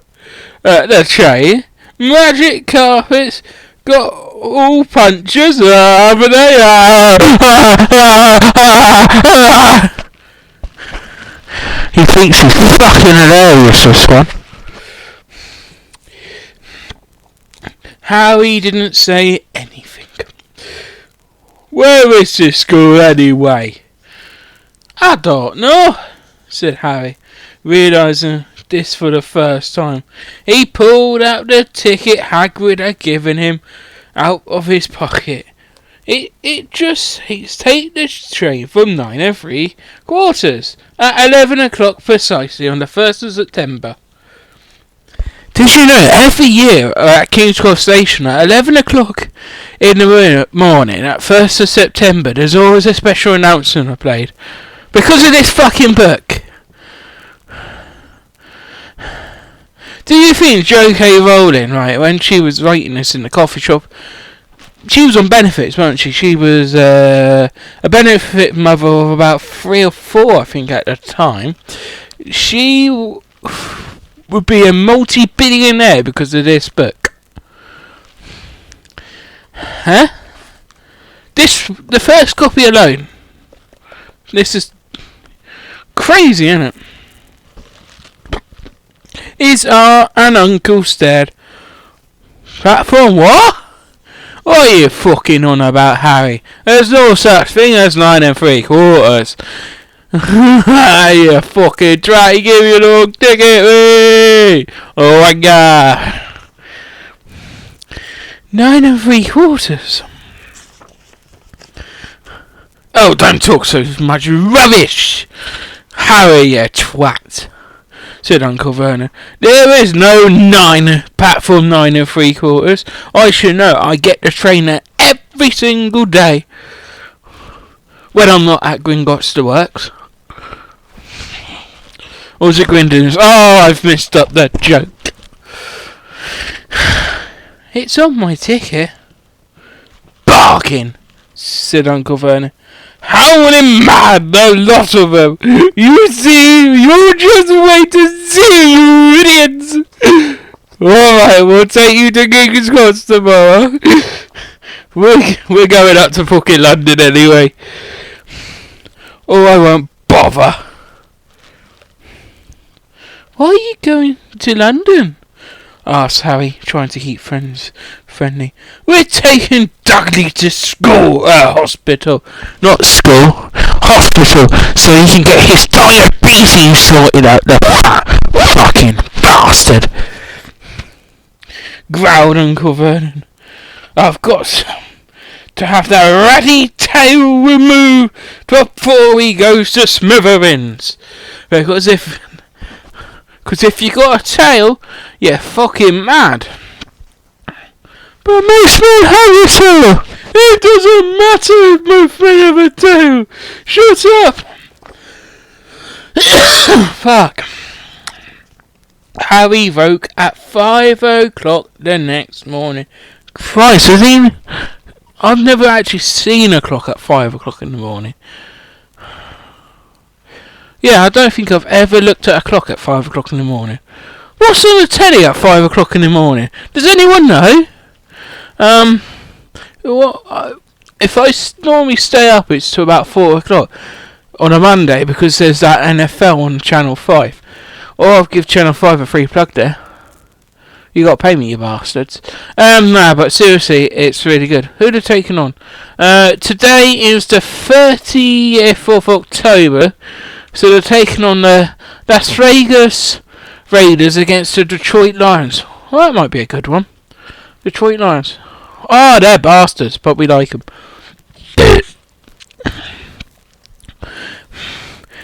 And was too excited and too nervous to get back to sleep. He got up and pulled on his jeans because he didn't want to walk into the station in his wizard robes. He changed on the train. Of course you would. Why would you want to change on or with your fucking going to the King's Cross with your wizard robes on? You're fucking mad. He's checked his Hogwarts list again to make sure he had everything that he needed. Saw that Hagrid had shut safely into her cage and pranced the room for a bit, waiting for Dudley and the rest of the Dursleys to get up. 2 hours later, Harry's huge, heavy trunk had been loaded into the Dursleys' car. Aunt Petunia had talked to Dudley about sitting next to Harry, and then they set off. They reached King Cross Station at 10:30. Uncle Vernon dumped Harry's trunk onto a trolley, wheeled it into the station for him. Harry thought this was strangely kind until Uncle Vernon stopped dead, facing the platform with a nasty grin on his face. Well, there you are, boy. Not platform 9 and 3/4. There's nothing. Now you got platform 9 there, platform 10 over there. Where's your 9 and 3/4? Yeah, fucking idiot. Yeah, fucking idiot. That twat Hagrid had fucked you right over, mate. Ah, you fucking wanker. Your platform should be in the middle somewhere. Yeah. But they seem to haven't built it yet. Have they, Harry? He was quite right, of course. There was a big plastic number 9 over one platform, and a big plastic number 10 over the next one to it. And in the middle there was nothing. There was nothing. Nothing at all. A bit like when you play the lottery. Most weeks you win nothing. Nothing. You get nothing. Good day to you, sir. Nothing. Have a good time, you fucking wanker, said Uncle Vernon with an even nastier smile on his little face. He left without saying another word. Harry turned and saw the Dursleys drive away. All 3 of them were fucking laughing and doing the wanker side and the middle finger in one hand and the wanker side in the other. Hang on, your commentator's currently doing this. Hey, you wanker, Harry, bye! You fucking wanker, we don't have to see you for another 6 months. Oh, bye, you wanker!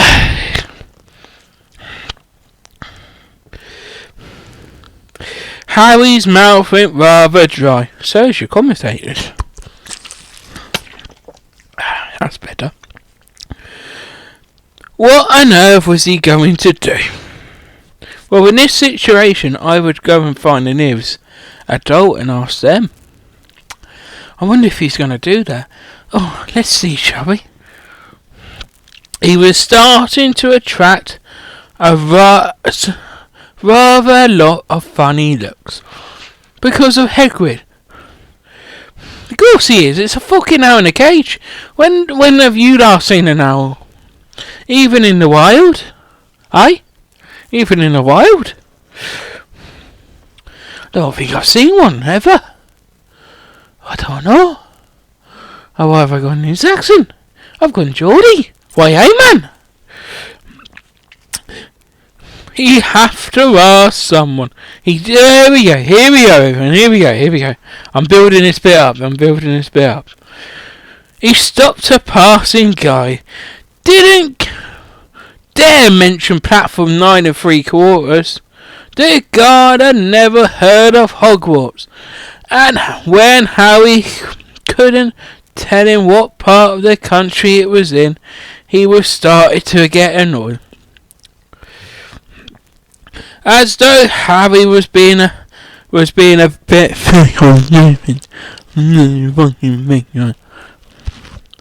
getting desperate, Harry asked for the train that left at 11 o'clock.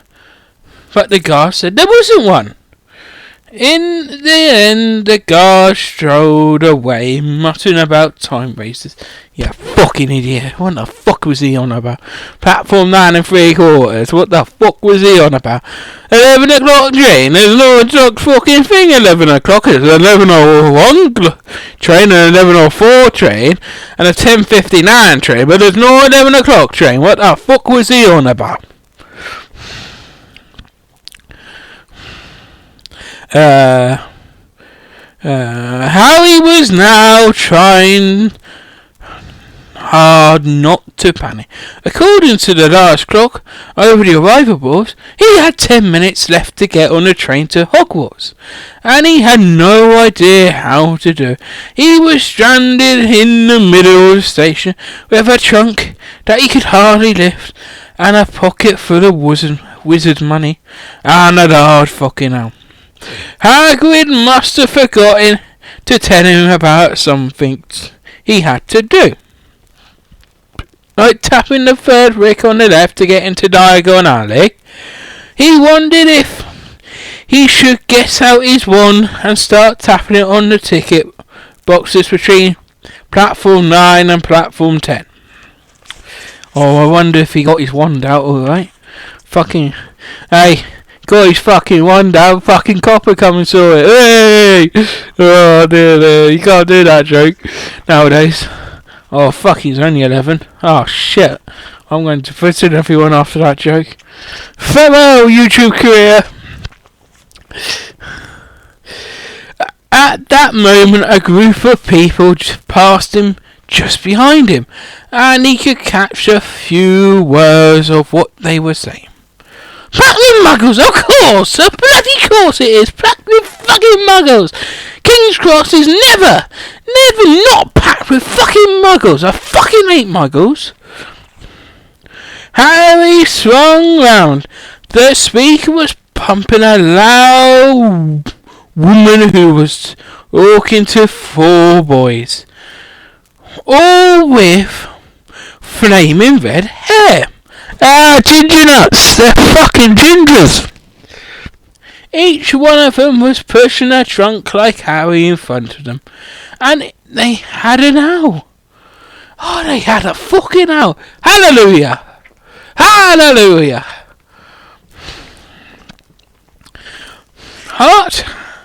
His heart was hammering. Harry pushed his trolley after them. They stopped, and so did he, and just near enough to hear what they were saying.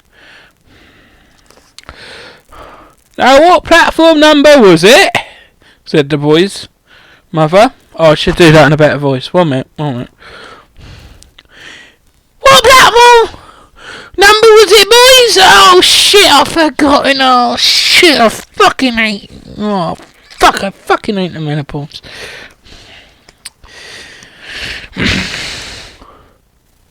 Platform 9 and 3/4, piped in a small girl, also red-headed, who was holding her hands. Mum, can't I go?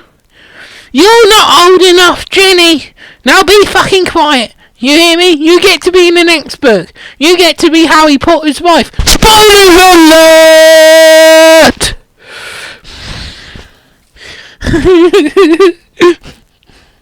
Alright, Percy, you go first. What looked like the oldest boy marched towards 9 and 10.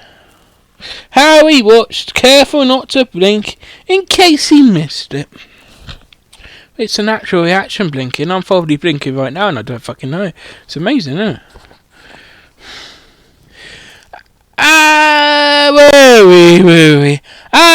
But just as the boy reached the divide between the two platforms, a large crowd of tourists came swarming in front of him. By the time the last rucksack had cleared away, the boy had vanished.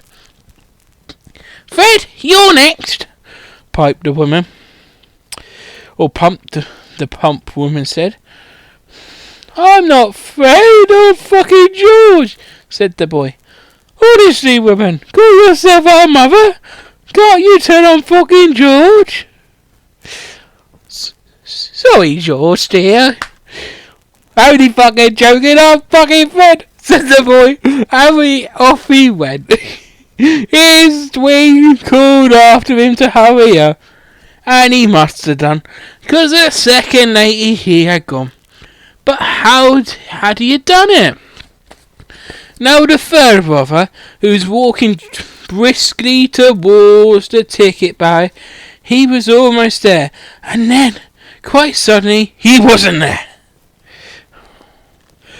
There was nothing else for it. Excuse me, Harry said to the plump woman. Hello there, she said. First time to Hogwarts? One's new too. I won. Come on. Come on. Come on. Come on. Oh wait, that was Cameron. Oh, that was Gary Glitter there, ladies and gentlemen. Don't look him up. You might be shocked what he did. She pointed to the last and youngest of her sons. He was tall, thin, and gangly, with freckles, big hands and feet, and a very long nose. Yes, said Harry. The thing is, I don't know how to get on the platform, she said kindly, and Harry gave it a nod. He nodded and smiled. Like one of them nodding dogs you get in the car. Oh, I've always wanted one of them. Fuck it, I might go and see how much one it is on Amazon after this recording. Hooray! Not to worry, she said. All you have to do is walk straight into the barrier between platform 9 and platform 10. Don't stop. Don't be scared you'll crash into it. That's very important. Best do it at a bit of a run if you're nervous. Go on. Go now before we do one. Okay, said Harry, shitting himself. He might just cause himself a mischief. He started to walk towards it. People jostled him on their way to platform 9 and platform 10. Harry walked quickly. He was going to smash right into the ticket wall, and then he'd be in trouble. Leaning towards the front of his trolley, he broke into a heavy run. The barrier was coming nearer and nearer. He wasn't able to stop. The trolley was out of control. He was a foot away. He closed his eyes, ready for the inevitable smash. It didn't come. He kept running and opened his eyes. A scarlet steam engine was racing next to the platform, packed with people. I wonder what this fucking steam engine looks like. It's wrong in the films, by the way. In the films, they've got a Western engine, which is a Hull. I reckon this should have been King's Cross. It probably should have been the Duchess or something, like the Duchess of Hamilton, Duchess of Sunderland, of that ilk. Yeah. They fucked up in the films, by the way. Anyway, in the films, I think they were supposed to get for the Flying Scotsman, but Scotsman was having one of her many, many issues. A sign overhead said, Hogwarts Express, 11 o'clock. Harry looked behind him and saw a roof archway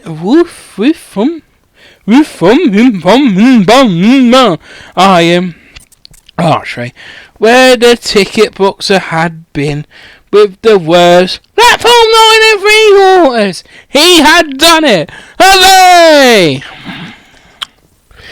Smoke from the engine drifted over the heads of the chattering crowds, while cats of every colour round here, and there between their legs.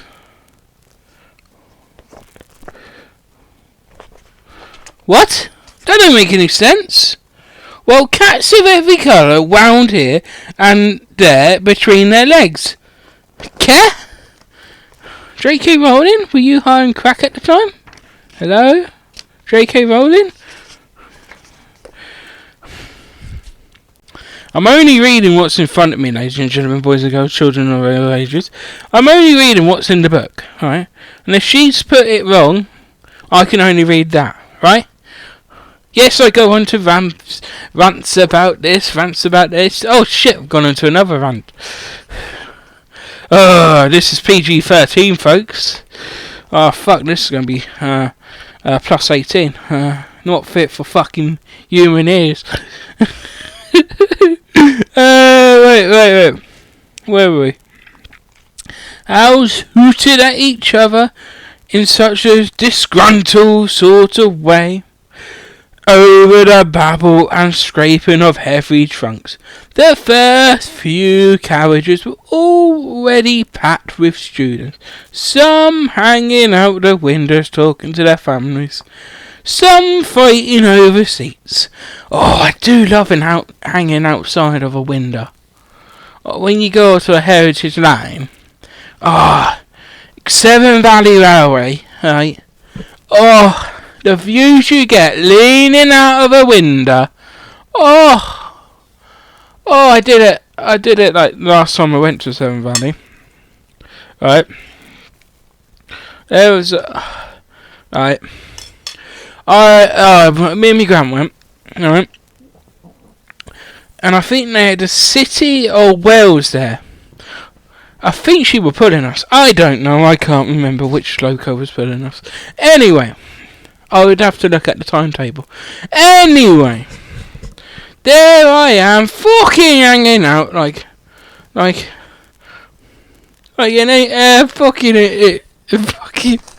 twat on heat.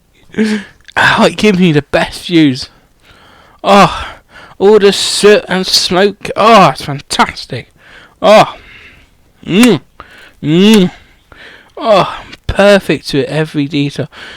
Could someone insert that fucking meme? You know the one? From, I think it's a Marvel fucking film, I don't know. You know the one I'm on about. Harry pushed his trolley off down the platform in search of an empty seat. He passed a round-faced boy who was saying, "Gran, I've lost me fucking toad again." "Oh, Neville," he heard the old woman sighing. A boy with dreadlocks was surrounded by a smallish crowd. "Give us a look, Lee. Go on, give us a look." The boy lifted the lid of his box in his arm, and the people around him shrieked and yelled something was inside, poking a long hairy leg.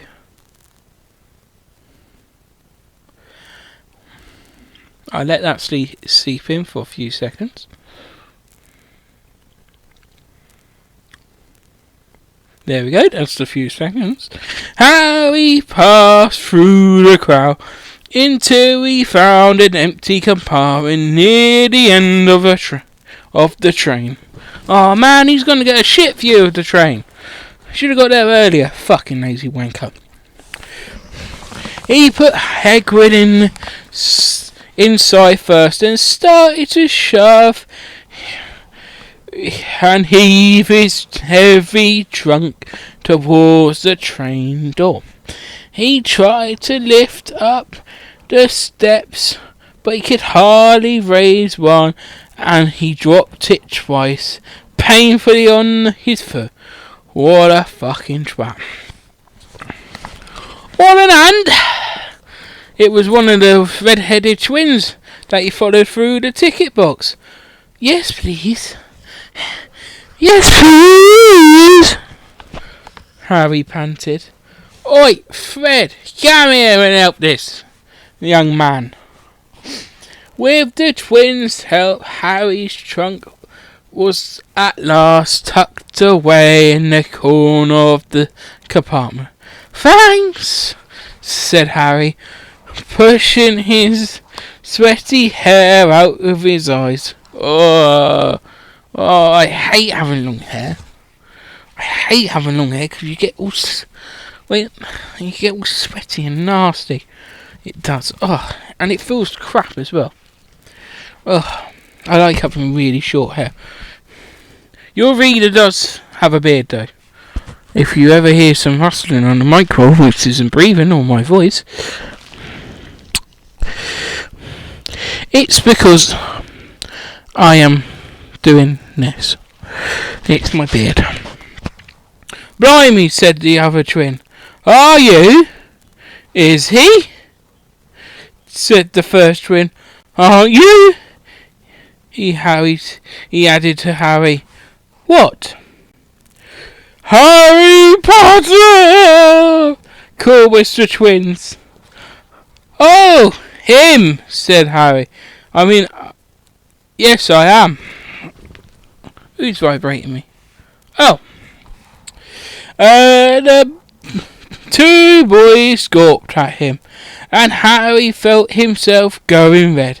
And then, to his relief, a voice came floating in through the train's door. Fred, George, are you there? Come in, mother. With a last look at Harry, the twins hopped off the train. Harry sat down next to the window, half hidden.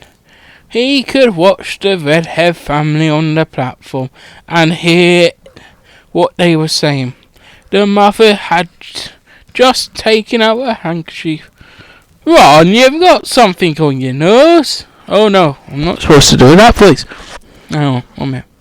Oh, Ron, you've got something on your nose. Oh, fucking hell, Ron. The youngest boy tried to jerk out of the way, but she grabbed him and began rubbing the end of his nose. Well, at least it wasn't something else. Mum, get fucking off. He wiggled free. Has Ickle Ronnie got something on his nose?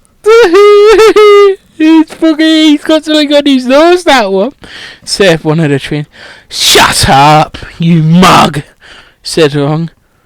Where's Percy? Said their mother. He's coming now. The eldest boy came striding into sight. He had already changed into his barren black Hogwarts robes, and Harry noticed a shiny red gold badge on his chest with the letter P on it. Can't stay long, mother, he said. I'm at front. The prefects have got 2 compartments to themselves. Oh, are you a prefect, Percy? Said one of the twins, with an air of great surprise. Oh, you should have said something. We had no idea. Hang on, I think I remember him saying something about it, said the other twin. Once, twice, a minute, all summer. Oh, shut up, you twats, you ginger pricks, said Percy the prefect. She fucking went for an information now. Actually got it. Well done, J.K. Rowling. How come Percy gets new rules anyway? Said one of the twins. Because he's a prefect, said their mother fondly. All right, dear. Well, have a good time. Send me an owl when you get there. She kissed Percy on the cheek, and he left. And then she turned to the twins. Now you two, this year behave your fucking selves.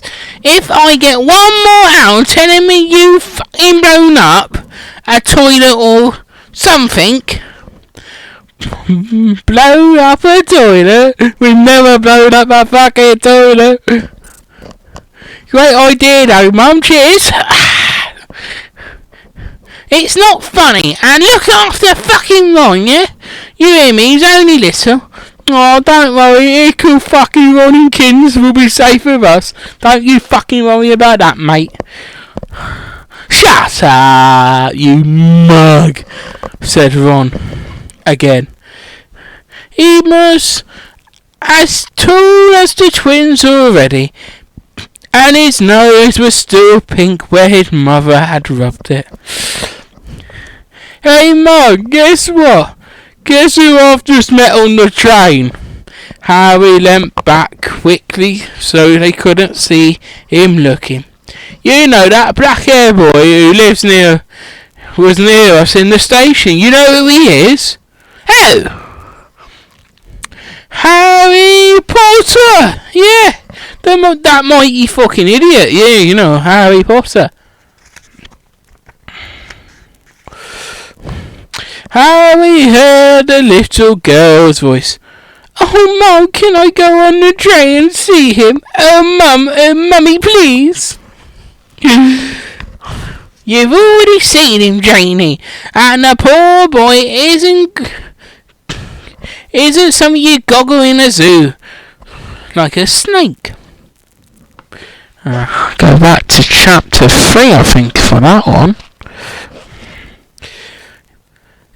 Is he really Fred? How do you know? I asked him. Saw his scar. It was really there, like a lightning bolt. Poor dear. No wonder he was alone. I wondered who he was. Ever so polite, he asked how to get on the platform. Never mind that.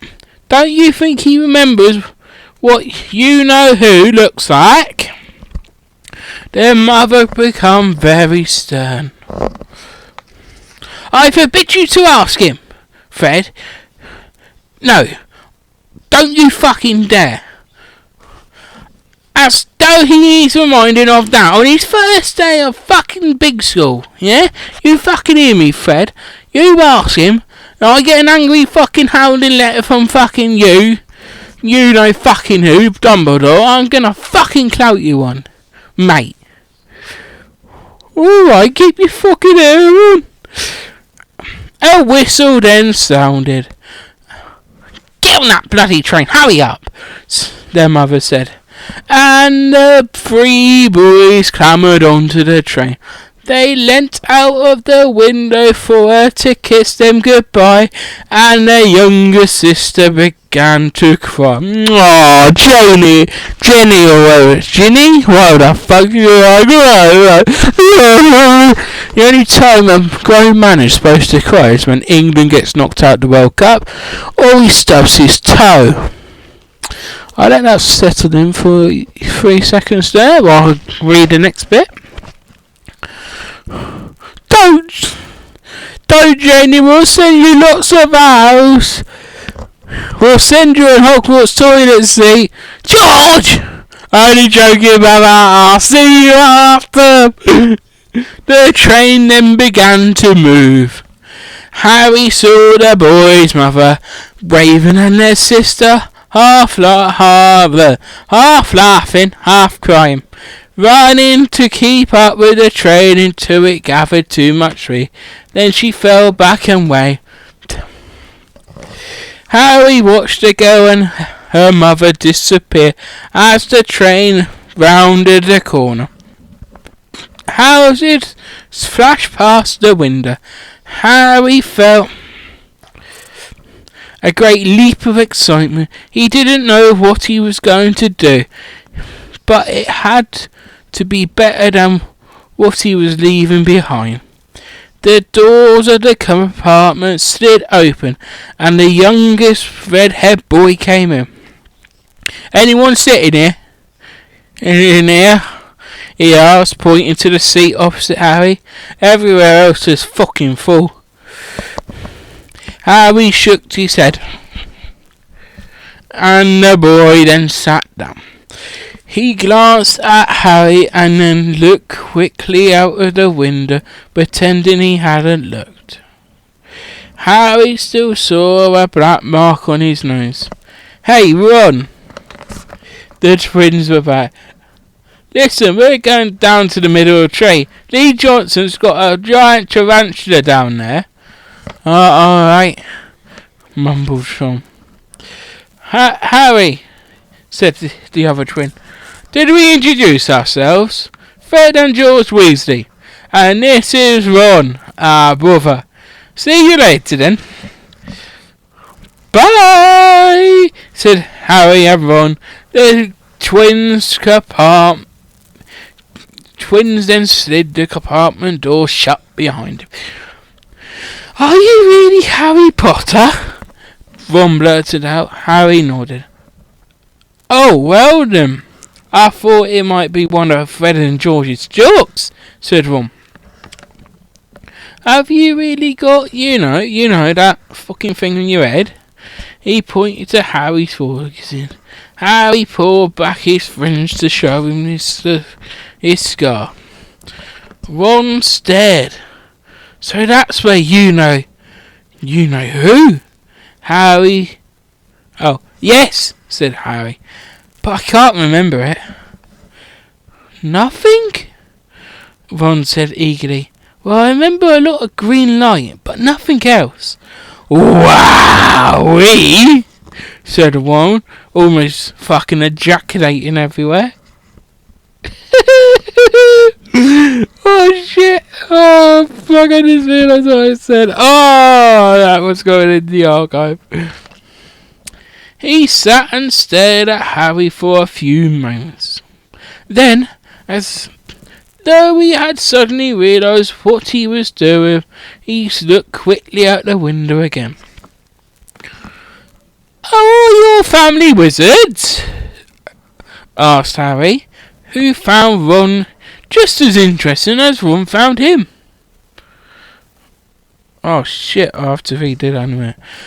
Yes, I think so," said Ron. "I think Mum got a second cousin who was an accountant, but we never talk about him." "So you must know lots of magic already." I'm gonna quit. The Worsleys were clearly one of the old wizarding families the pale boy in Diagon Alley had talked about. "I heard you went to live with them fucking muggles," said Ron. "What were they like?" "Horrible.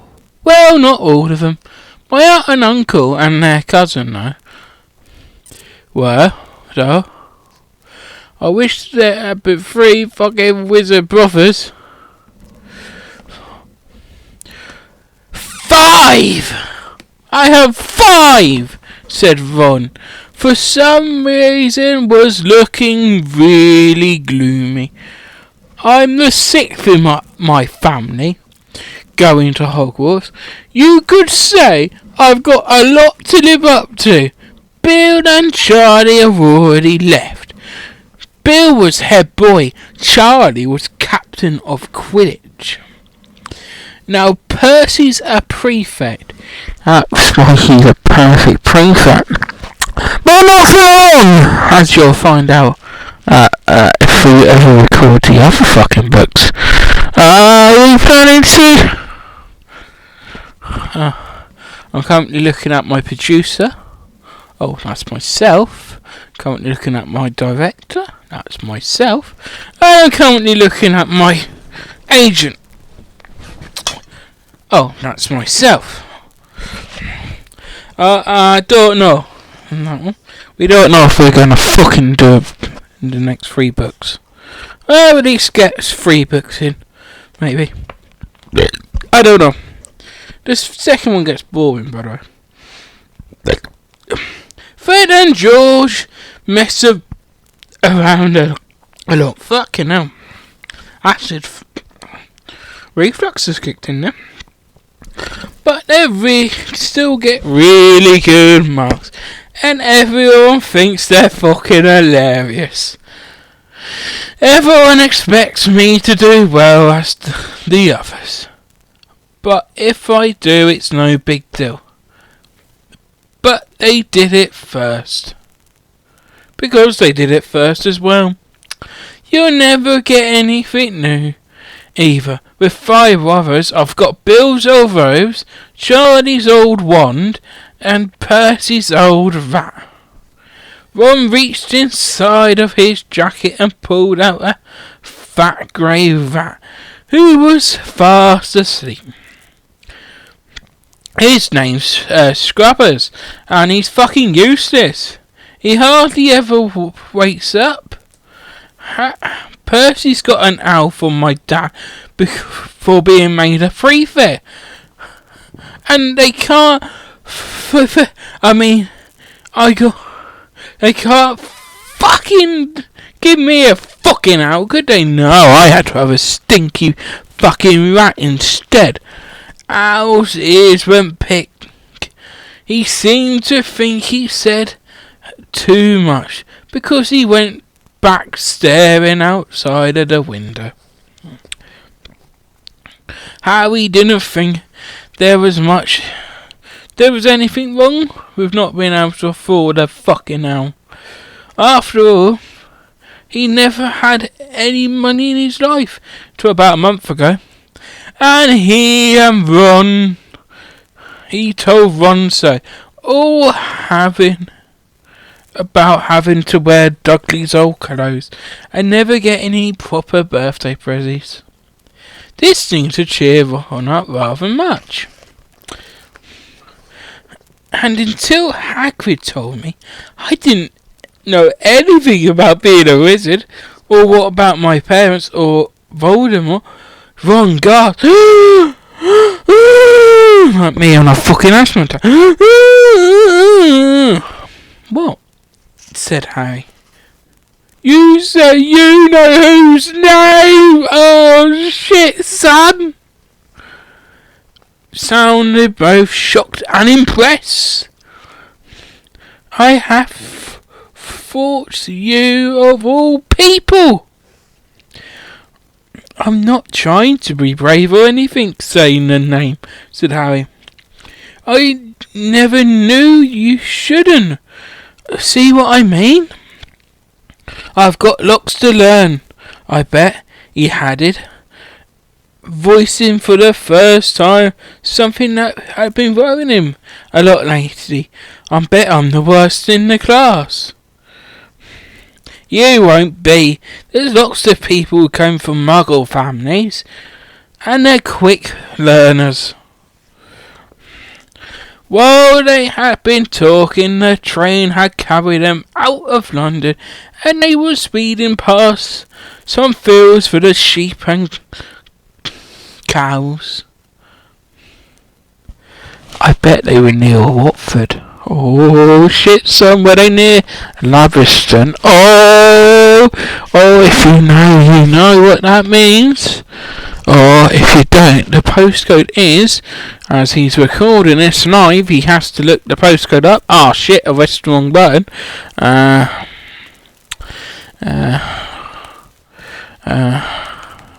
Harry Potter Studios, that's it. What's your postcode? Your postcode is WD25 7LR. WD25 7LR. Now look that up on Google Maps and you'll probably see something.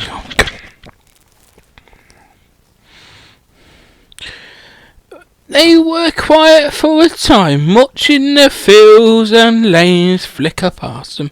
About 12:30, there was a great clattering outside in the corridor, and Smiling Dimple would slip back their door and said, "Want anything off that trolley, dears?" Harry, who hadn't any breakfast, leapt to his feet, but Ron's ears went pink again, and he muttered that he had brought sandwiches. Oh, I've got fucking sandwiches again. Lunch and meat sandwiches. I fucking hate lunch and meat sandwiches. Oh, fuck. Harry went out into the corridor. He had never had any money for sweets with the Dursleys, and now that he had pockets rustling with gold and silver, he was as ready as to buy as many Mars bars as he could carry. But the woman didn't have any Mars bars. No, she didn't, because she fucking sold them all. What she did have were Bertie's Bots, every flavour beans, Drubble's best blowing gum, chocolate frogs, pumpkin pastries, cauldron cakes, liquid wizard ones, and a number of other strange things Harry had never seen in his life. Not wanting to miss anything, he got some of everything, and paid the woman 11 silver sickles and 7 bronze cunts. Ron stared as Harry brought it all back into the compartment and tipped it on the empty seat. Hungry, were yous? Starving, said Harry, taking a large bite out of pumpkin pastry. Ron had taken out a lumpy package and unwrapped it. There were 4 sandwiches in it. He pulled one of them apart and said, "She always forgets I hate fucking corned beef."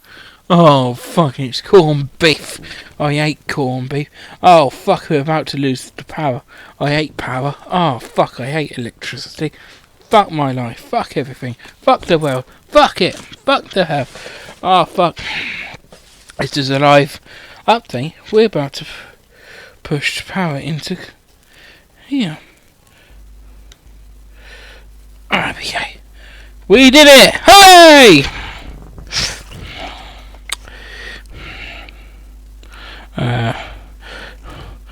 I'll swap you for one of these, said Harry, holding up a pastry. Go on. You didn't want this? You don't want this, it's all dry. Tried and it runs funny, said Ron. She hasn't got much time, he added quickly. You know, we're 5 of us. Go on, I'll have a pasty, said Harry, who had never had anything to share before, or indeed anyone to share it with. It was a nice feeling sitting there with Ron, eating their way through all of Harry's pastries and cakes. The sandwich lay forgotten. She had to add that fucking bit in. You know she had to add the bit about the fucking sandwiches. I read the book. I'm reading the book right now. She had to add that bit in about the sandwiches. Well, hey! Where we got to? What are these? Harry asked one, holding a pack of chalky frogs. They're not really frogs, are they? He was starting to feel that nothing would surprise him. I'm a Sunday sport reader, ladies and gentlemen. Nothing surprises me now. Whew! No, said Ron. But see what the card is. I'm missing a popper. What? Of course you don't fucking know what that means. Chocolate frogs have cards inside of them. You know, to collect like famous wizards and witches. I've got about 500, but I never have got Acapulco or Polygamy.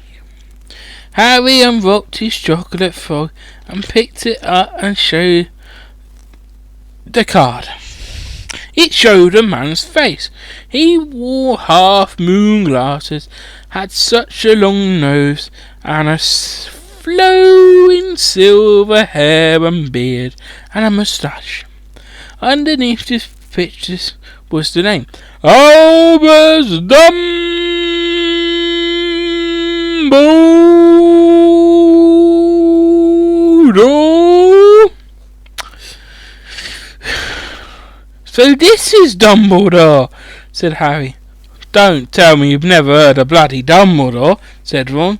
Can I have a fork? I might get Agapuka. Thanks. Harry turned over his cards and read. Oh, Dumbledore. Yes, we get the fucking message. Fuck me. Currently headmaster of Hogwarts. Considered by many the greatest wizard of modern times. Professor Dumbledore was particularly famous for his defeat of the Dark Wizard Grindelwald in 1945 for the discovery of 12 uses of dragon's blood, and his work on anatomy with his partner Nicholas Flamel. Well, I never knew Dumbledore was fucking gay. Professor Dumbledore enjoys chamber music and 10-min bowling.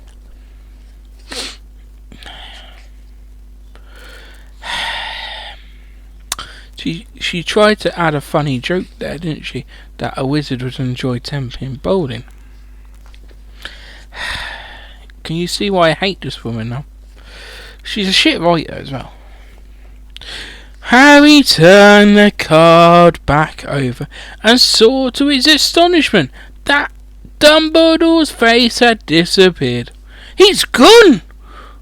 Well, you can't expect him to hang around all day, said Ron. He'll be back. No, I've got Magona again. Oh, I've got about 6 of her. Do you want it? You can start collecting. Ron's eyes stared at the pile of chocolate frogs to be unwrapped. Help yourself, said Harry. But in, the Muggle world, people just stay put in photos. Do they? What, they don't move at all? Ron sounded amazed. Weird. Harry stared as not Ron, fucking hell.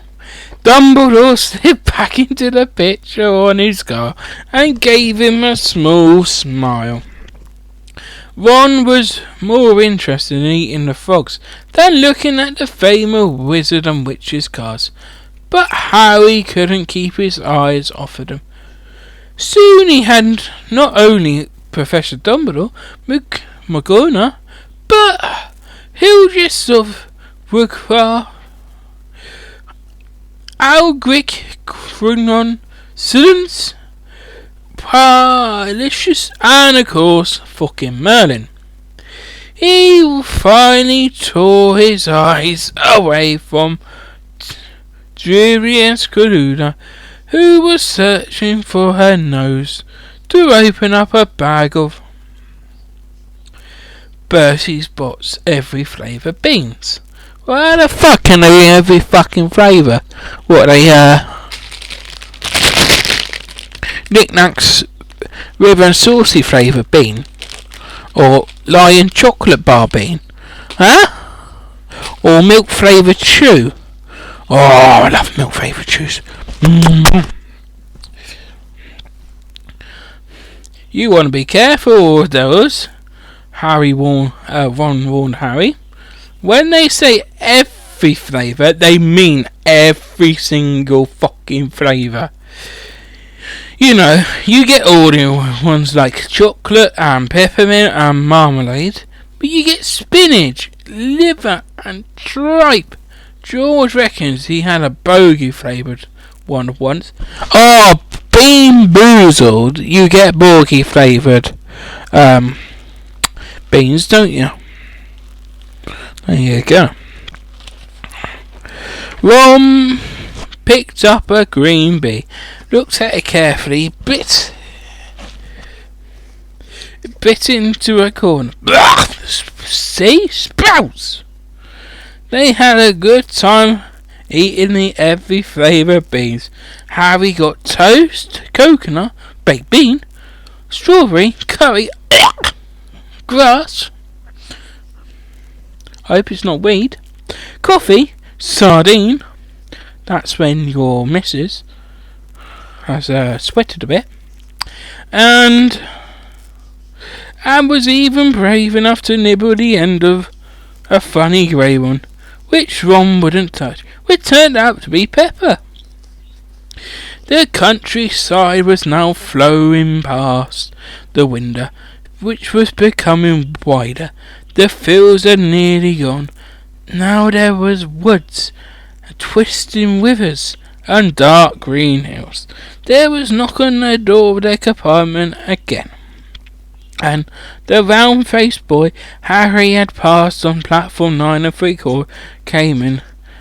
He looked tearful. "Sorry," he said, "but have you seen my toad at all?" When they shook their heads, he went, "Oh, fucking lost him, blah. He's getting away from me." "He'll turn up," said Harry. Yes, yes," said the boy miserably. "Why did you see him?" "He left." "I don't know why he's so bothered," said Ron. "If I brought a bloody toad, I'll lose him as quick as I could, mind you. I bought Scribbers, so I can't talk." The rat was still snoozing on Ron's lap.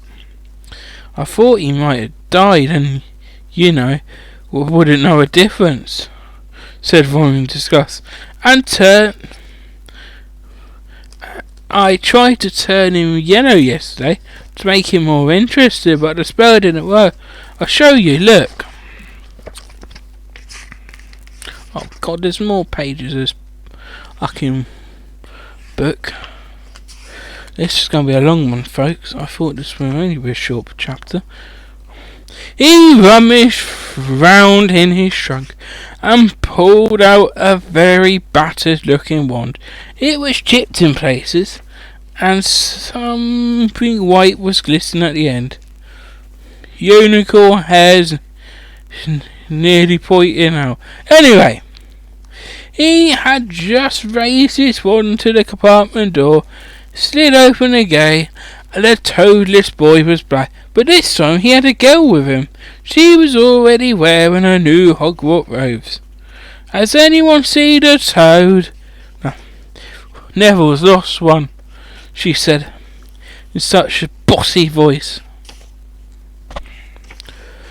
"Lots of bushy brown hair and rather large front teeth. Bit like sugar." "We've already told him we haven't seen it," said Ron. But the girl wasn't listening. She looked at the wand in his hand. "Oh, are you doing magic? Let's see it then. Go on, get it out. Go on." She sat down. Ron looked taken back.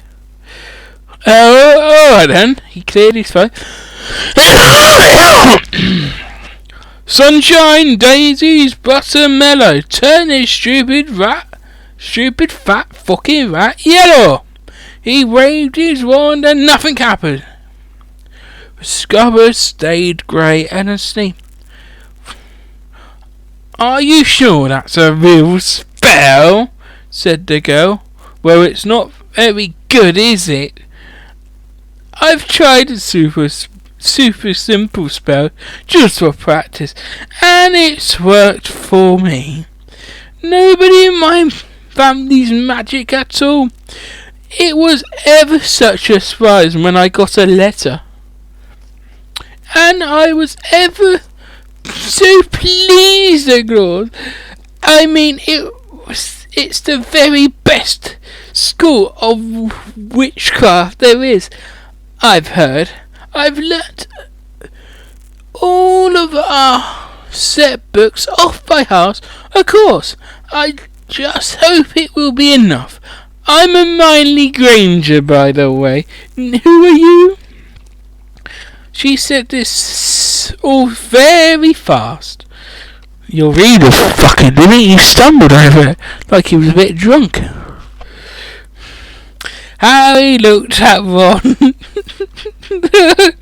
I was relieved to see by his stump face he hadn't learnt all the books off by heart either. One reason, muttered Ron. Harry Potter, said Harry. Are you really? Said Hermione. I know all about you, of course. I got a few extra books just for background reading, and you're in the modern magical history and the rise and fall of the dark arts and great wizard events of the 21st century. Am I?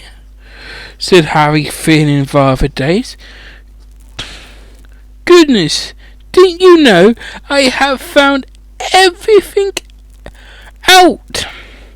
If it was me, said Hermione. Do either of you know what house you'll be in? I've been asking around, and I hope I'm in Gryffindor. It sounds far the fucking best. Fucking Hufflepuff's the best fucking house. Fucking up the Hufflepuff. Down Gryffindor, get down. Fuck you, Gryffindor. Fuck you. And fuck you too, Slytherin. Fuck you, Ravenclaw. Even though you're not fucking... Who's the Hufflepuff's rivals? I'm going with Ravenclaw. Yeah, fuck you, Ravenclaw. Fuck you.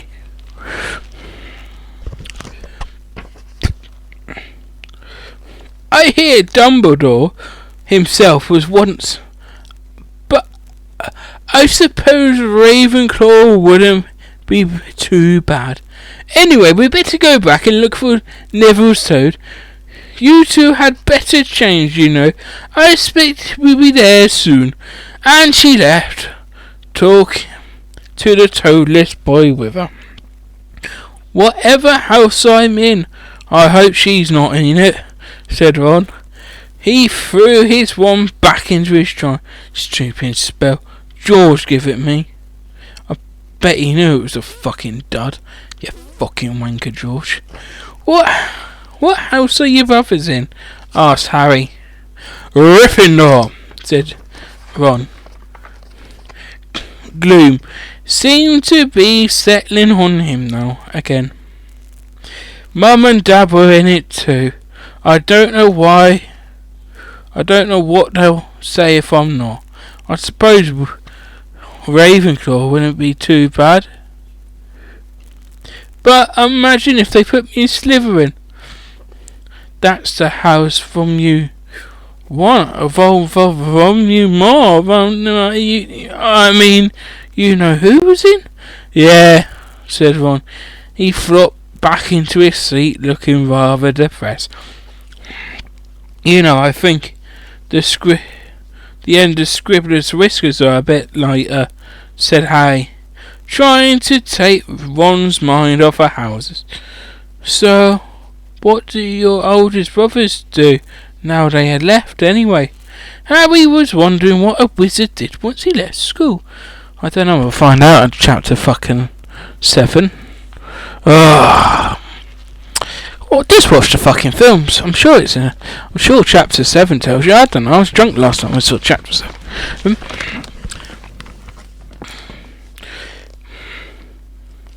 Charlie's in Romania studying dragons, and Bill's in Africa doing something for Gringotts, said Ron. Did you hear about Gringotts? It's all over the Daily Prophet. Don't suppose you get that with the muggles. Someone tried to rob a high security vault. Harry stared. Really? What happened to him? Nothing. That's why it's such big news. They haven't been caught.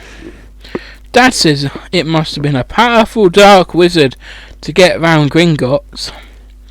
But they don't think they took anything. That's odd. Of course, everyone gets scared when something like this happens, in case you know who was behind it. Harry turned this news over in his mind. He was starting to get into a pickle of fearing every time you know who was mentioned. He supposed this was all part of entering the magical world. but it had been rather a lot more comfortable saying Voldemort without worrying. What's your Quidditch team? Asked one. I don't know. I don't know any, Harry confessed. What? This is like me when someone says they don't watch football. What? Ron looked dumbfounded. You rate it's the best game in the world. And he was off explaining all about the 4 balls. 4 balls. Well, if you feel like you've got 4 balls, go to your doctor immediately. That's probably cancer. And the position of the 7 players, describing famous games he had been to with his brothers. I hope he kept the programmes. And the broomstick he would like to get if he had the money. He was trying to talk Harry through the finer points of the game when the compartment door slid open. But it wasn't Neville, the toadless boy, or Hermione Granger this time. 3 boys entered, and Harry recognised the one in the middle at once. It was the pale boy from Madame Malkin's robe shop. He was looking at Harry with a lot more interest than he had showed in Diagon Alley. Is it true, he said, they're all saying down the train that Harry Potter's in this compartment? So is it you? Is it? Yes, said Harry, as he was looking at the older boys. Both of them were thick-set and looked extremely mean, standing either side of the pale boy like bodyguards. Oh, this is Grabble and Guile, said the pale boy, carelessly noticing where Harry was looking. And my name is Malfoy, Draco Malfoy. Ron gave a sly cough. You fucking wanker. Which he might have been hiding a snigger. Malfoy? Yeah, fuck it, let's call him Malfoy. Everyone else does. Looked at him. Think my name's funny, do you? No need to ask who you are. My father told me all about the Weasleys. Have red hair, freckles, and more children than they can afford, 'cause they don't know what your ex-condoms are. He turned back to Harry. You'll soon find out some wizarding families are such better than others, Potter. You don't want to go making friends with the wrong sort. I can help you there. He held out his hand to shake Harry's. But Harry didn't take it. I think I can tell who's the wrong sort of family for myself, thanks, he said rather coolly. Draco Malfoy didn't go red, but a slight tinge appeared on his pale cheeks. I'd be careful if I were you, Potter, he said slowly. Unless you're a bit politer, you'll go the same way as your parents. They didn't know what was good for them, either. You hang around with riffraff like that. Weasleys and Hagrid. And it will rub off on you. Hey, don't fucking go on that Hagrid like that, you wanker. Both Harry and Ron stood up. Ron's face was rather red, just like his hair. Say that again, he said. Are you going to fight us, are you? Malfoy snickered. Unless you get out now, said Harry, more bravely than he felt, because Grable and Guile were a lot bigger than him or Ron. But we don't like feeling like leaving, do we, boys? We've eaten all our food, and you still seem to have some. Guile reached towards the chocolate fuzz next to Ron. Ron leapt forward, but before he had so much touched Guile let out a horrible yell. So would I have been touched by Ginger. Scabbers the rat was hanging off his finger. Ooh, what was that? USSR at home, 94. Ooh, that sounds good. Sharp little teeth sunk deep into Gile's knuckle. Grable and Malfoy backed away as Guile swung Grabbers around and around, howling. And when Grabbers finally flew off and hit the window, all three of them disappeared at once. Perhaps they thought they were more rats lurking amongst the sweets, or perhaps they heard footsteps, because a second later Hermione Granger came in. "What has been going on?" she said, looking at the sweets all over the floor, and Ron picking up Scabbers by his tail. "Oh, fuck, I think he's been knocked out," Ron said to Harry. He looked closer at Scabbers. "No, I don't believe it. He's come back to sleep." And so he had. "You've met Malfoy before?" Harry explained about their meeting in Diagon Alley. "I've heard of his family," Ron said darkly. "They were some of the first to come back to our side after you-know-who disappeared. Said they had been bewitched. My dad doesn't believe it. He said that Malfoy's father didn't need an excuse to go over to the dark side. He turned to Hermione. Can we help you with something?" "You better hurry up and get your robes on. I've just been up to the front and to ask the driver, and he says we're nearly there."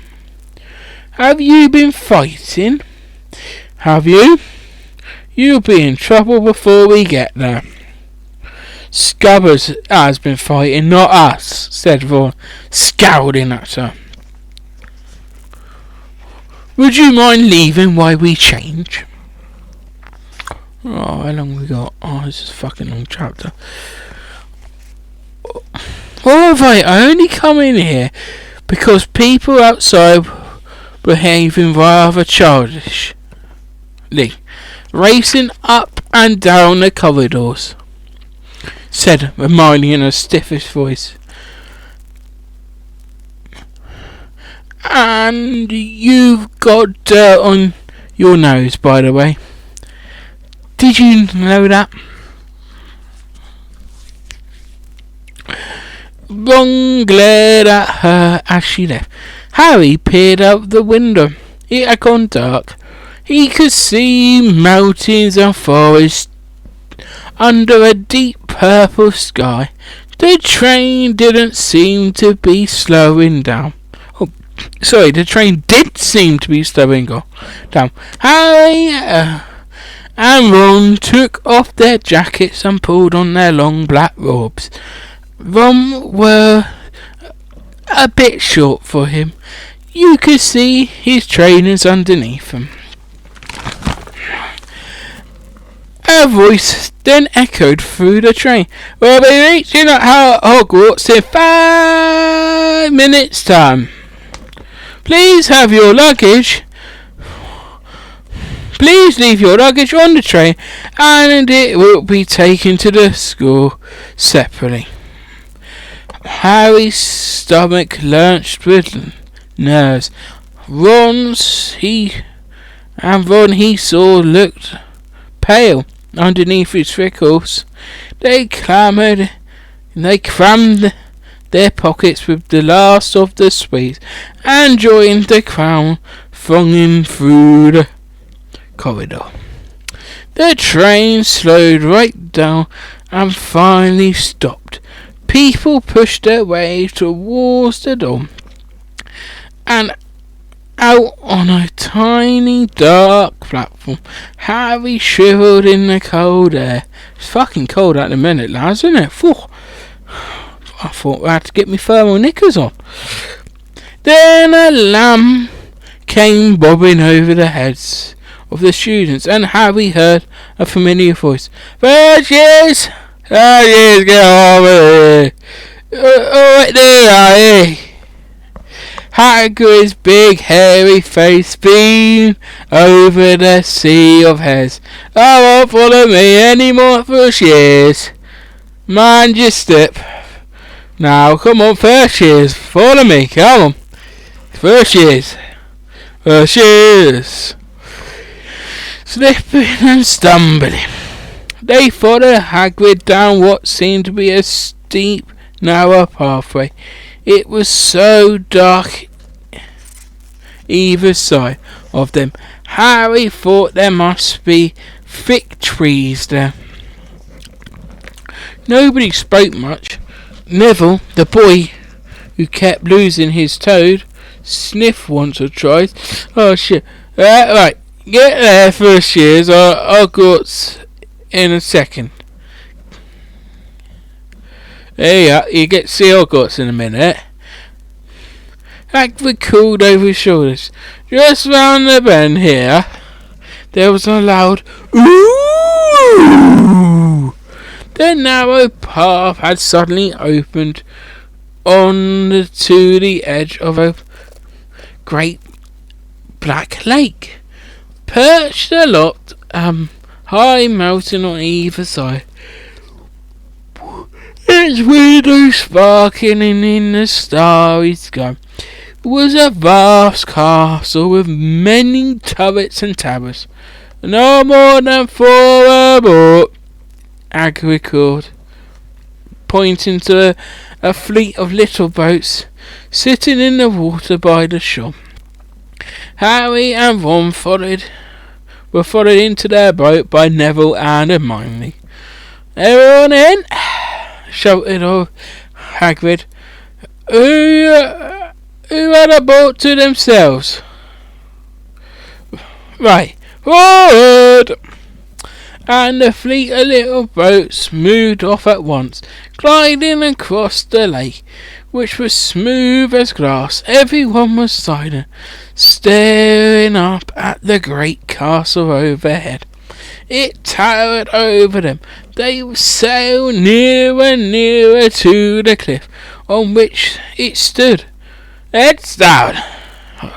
Yelled Hogwarts as the boats reached the cliff. They all bent their heads, and the little boats carried them through a curtain of ivory which hid a wide opening in the cliff's face. They were carried along a dark tunnel which seemed to be taking them underneath the castle until they reached a kind of underground harbour. They clambered out onto rocks and pebbles. Hang on. We're almost there. Oh, you there? Is that your Toad? Said Hagrid, who was checking the boats as people climbed out. Trevor! Cried Neville busily, holding out his hand. They then clambered up a passageway in the rock after Hagrid's name, coming out at last onto a smooth, damp grass right in the shadow of the castle. They walked up a flight of stone steps and crowded around the huge wooden door. "Everyone here? You there, still got your sword?" Hagrid raised a gigantic fist and knocked 3 times on the castle door. Chapter 7. The Sorting Hat. The door swung open at once. A tall, black-haired witch in emerald green robes stood there. She had a very stern face, bit like your mother when you've done something wrong. You get that look. You know the look. And Harry's first thought was that this was not someone to cross. Nor would I, with a face like that. First, yes, Professor McGonagall, said Hagrid. "You look lovely tonight, as well, love." "Hey, cracking. Oh, thank you, Hagrid. I'll take them from here." She pulled the door wide open. The entrance hall was so big it could have fitted a whole Dursley's house in it, and probably several extended family members, which aren't in this current book. There was a few a bit later on, but we're going to mention them here. Oh, I'm having a birthday. Fantastic. That's what I fucking needed right when I started the recording. The stone walls were lit with flaming torches like the ones at Gringotts. The ceiling was too high to make out, and a magnificent marble staircase facing them led up to the upper floor. They followed Professor McGonagall across the flagging stone floor. Harry could hear the drone of hundreds of voices from the doorway to the right. "Is you sure he's not gone to the football?" "Ah, fuck me, books are shut yourself. Hang on, where are we?"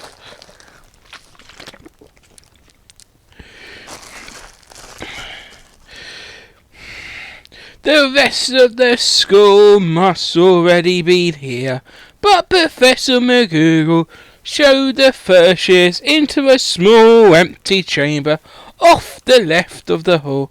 They crowded in, standing rather close together. They could almost smell each other what they had for breakfast. I had a bacon sandwich. I don't know about you, but a bacon sandwich is a correct way of waking up in the morning. Or bacon. You got bacon. Or a sausage sandwich. A sausage sandwich. You can get that flat sausage from Scotland. In the freezer shop I go in. Oh, now you're talking.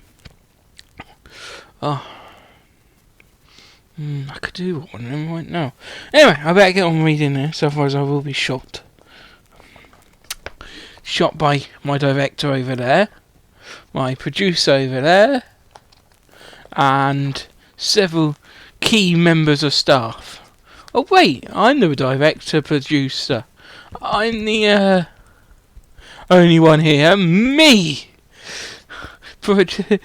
Director, producer, editor, that's gonna be me. Oh dear. And then they were usually have done. Peering nervously about. That's how COVID spread. Too close to fucking together. Right. Does anyone else find it mad? Right. We've had a pandemic. Right. In 2020 we couldn't even be near each other. Right. If you smelt someone else's fart, you were too close to them. Right? So, nowadays you get up together, you shake hands with one another again. I find this mad. I don't know about you, I find this bloody mental. You shake hands with each other and do stuff. I don't know. I just find it odd. Maybe I'm the mad one here. Probably. I've got a mic. Welcome to Hogwarts, said Professor McGonagall. The start of term banquet will begin shortly. But before you take your seats in the Great Hall, you will be sorted into your houses. The sorting is very important ceremony, because while you are here, your house will be something like your family within Hogwarts. You will have classes with the rest of your house, sleeping in your dormitory, and spending free time in your common rooms. The 4 houses are called Gryffindor, Hufflepuff, Ravenclaw, and Slytherin. Fuck that out of my throat. Each house has its own noble history. Unlike fucking AFC Wankerton. Hey, you fucking wankers, you got no history. You've got no history. You've got no history. You've got no history. You've got no history. You've got no history. Look that up, AFC Wimbledon. Look that up. See what learns. You might learn something, lads. Where are we? Each house and each has produced outstanding witches and wizards. While you are here at Hogwarts, your triumphs will earn you house points. They're meaningless points, but they will earn you points. Do you get 3 points for a win, 1 for a draw, and 0 for doing fuck all and losing? You fucking losers! They don't actually explain, right, in this later on, in the book. They don't actually explain how many house points you get, do they?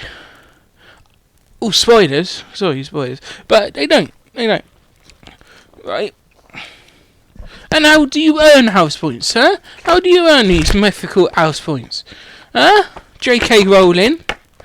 You didn't write this down. Detail, missus. Details. Well,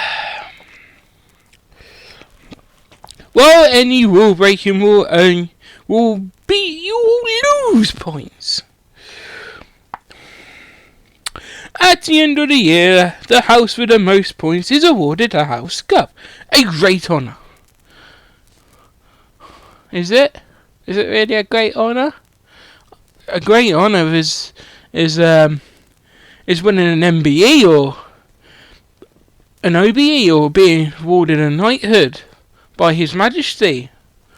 Winning a house cup is rather like winning the runner-up award. Does anyone else remember, right? Off the book, anyway. And this only stands for people who are from Chiltern Way. Does anyone remember when they started houses at Presswood? Didn't they cock that all up? What was the point of them? They didn't actually explain what the fucking point of a house was. Right? So I refused to go. I said, what's the bloody point of me turning up to all the meetings and shit? Right? What was the point of it? Because it only started fights and someone lifts a tooth and you know. I remember when I think it was Wadston. I started at the blue one, transferred over to Wadston on loan. We called it a last minute loan deal. I only went in there because I could.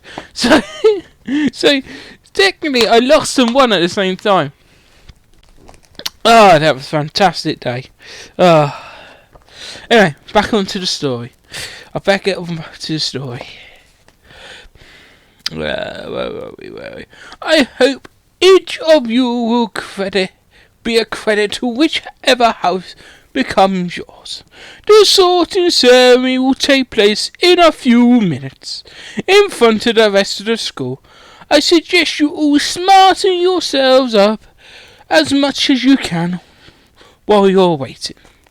Her eyes lingered for a moment on Neville's cloak, which had fastened itself underneath his left ear, and Ron's smudged nose, which rather looked like he licked the wrong hole, if you know what I mean.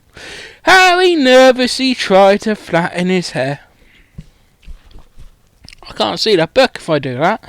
I shall return when we're ready for you, said Professor McGonagall. Please wait patiently, and don't be little fuckers, otherwise I'll get Dumbledore here to bash you one up, yeah? You fucking hear me? I'll bash you one up with Dumbledore. He'll shove a wand up somewhere, or you won't be able to sit down for a week. She left the chamber.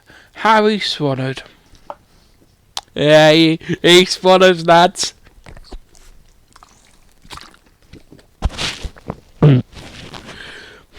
There you go. Nice added sound effect there, Zachy. How exactly did they sort us into houses? Harry asked one. Some sort of test, I think. Fred says it hurts a lot, but I think he must be fucking joking. Fucking Fred. Fucking Fred and George. I'm gonna slap him when I get hold of him. Harry's heart gave a horrible jolt. A test in front of the whole school? He doesn't even know any magic yet. What on earth would he have done? 2. He hadn't expected something like this the very moment they arrived. He looked nervously around, anxiously as well, and saw that everyone else looked terrified too. They were shitting themselves.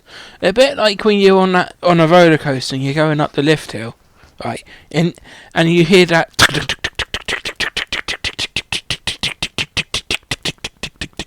and it's a sudden drop. And if you're on the back, right, you can see it. You're shitting yourself, but you can see it, right? Ah! Shit! Fuck! Ah! And it's the sudden drop. Oh, mate. Oh, I love that. Well, I did years ago. I'm too fat to fit on them now. No one else was talking much except for Miley, who couldn't keep her fucking mouth shut. Who was whispering very fast about all the spells she had learnt, and wondering which one she would need. Harry tried hard not to listen to her. He had never been more nervous in his entire life. Not even when he had to take a school report home to the Dursleys, saying that he somehow turned his teacher's wig blue. Let that just settle in for a minute. That's about the least funniest line I've seen since I've watched 2 episodes of The Big Bang Theory. The Big Bang Theory! Why do they have a laughter track on The Big Bang Theory? Honestly, what is the point of a laughter track on The Big Bang Theory? Is that where you're meant to laugh? The Big Bang Theory is one of the worst shows I think I've ever had the displeasure of watching. That and what was that thing? What was that fucking thing I watched? And it had really good adverts and it turned out shit. Oh, it'll come to me in a bit. It'll come to me later on in the recording. If you have a random TV show blurted out, Young Sheldon is another one.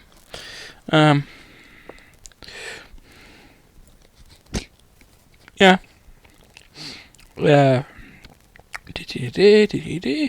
He kept his eyes fixed on the door.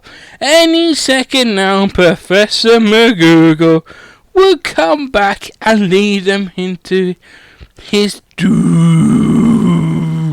Great video game, Doom. second one's decent. I've not played the third one. No, it's not my Switch.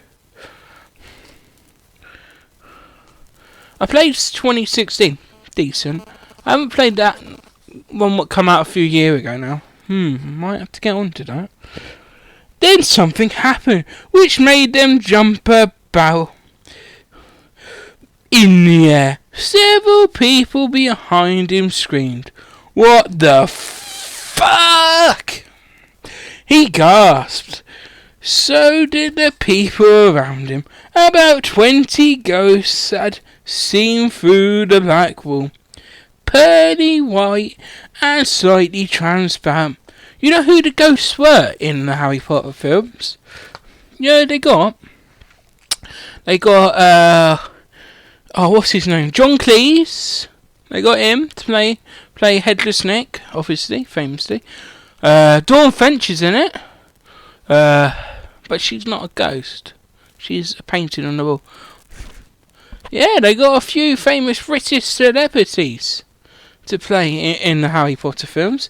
Now, if you look, it's a who's who's been in Harry Potter. You know what I mean? Look it all up, the cast list and stuff. Fucking amazing who they got. They guided across the room, talking to one another and hardly glancing at the first years. They seemed to be arguing. What looked like a little fat monk was saying, "Forgive and forget. I say we ought to give him a second chance. My dear Friar, I haven't given Pease all the chances he deserves. He gave us all a bad name, you know. He's not really a ghost. I say, what are we all doing? Reading a fucking book. That's what we're all doing, mate. About a fucking wizard. Who's a twat, really. Big shout out to Daniel Radcliffe if he ever hears this. We liked your performances. At least the first 3. I'm not sure about the later ones. Bit dodgy. A ghost wearing a ruff and tights had suddenly noticed the first year. Nobody answered. "No students!" said the fat friar, smiling around at them. "About to be sorted, I suppose." A few people nodded mutely. "Hope to see you in Hufflepuff," said the friar. "My old house, you know." Yeah, Hufflepuff's a good house. "Move along now," said a sharp voice. "The sorting ceremony is about to start." Professor McGonagall had returned. One by one, the ghosts floated away through the opposite wall. "Now form a line," Professor McGonagall told the first years, "and follow me." Feeling oddly as though his legs had turned to lead. Oh yeah, I've got that. I've had that feeling before. Harry got into line behind a boy with sandy hair, with one behind him, and they walked out of the chamber, back across the hall, and through a pair of double doors into the great hall. Harry had never imagined such strange and splendid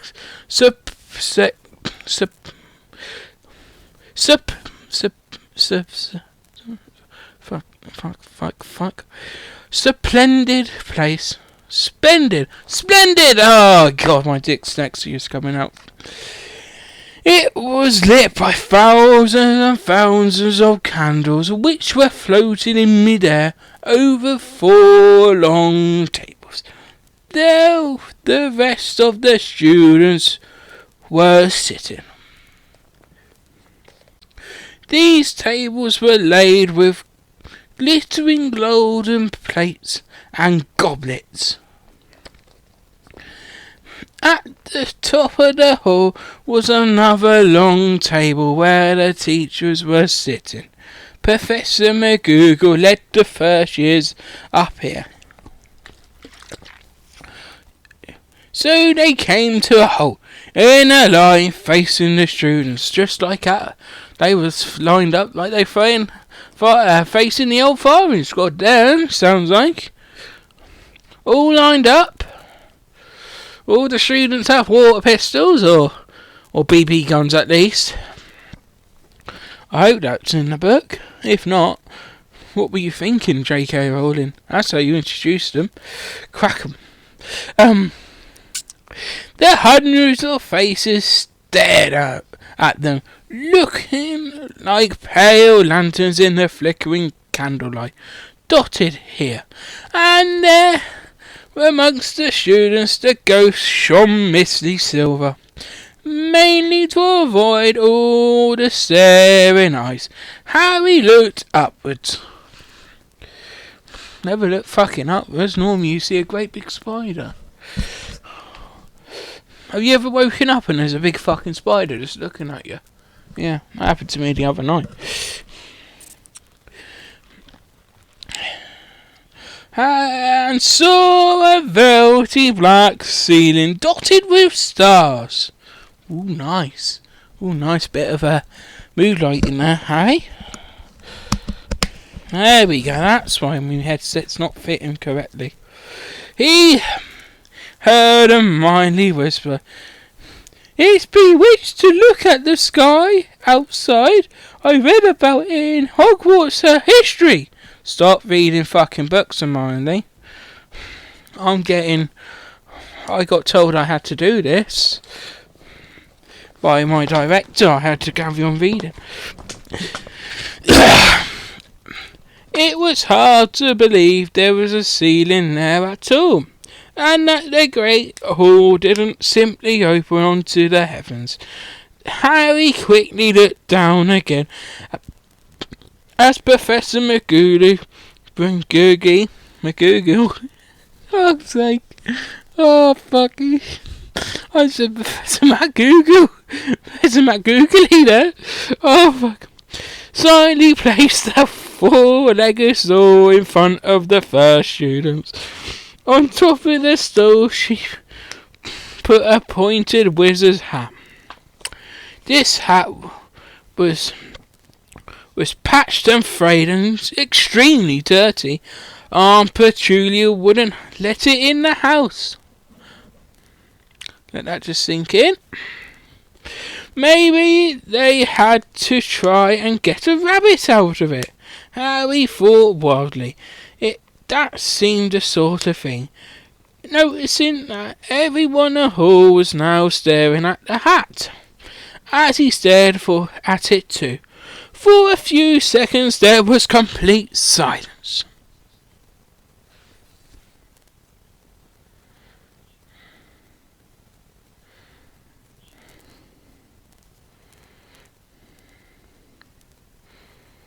Then the hat twitched. It ripped near the brim open like a wide mouth. Or like your sister's legs. And the hat began to sing. Oh shit, here we go. Oh, may you think that I'm pretty, but don't judge me on what you see. I'll eat it myself if you can find it. I'm a smarter hat than me.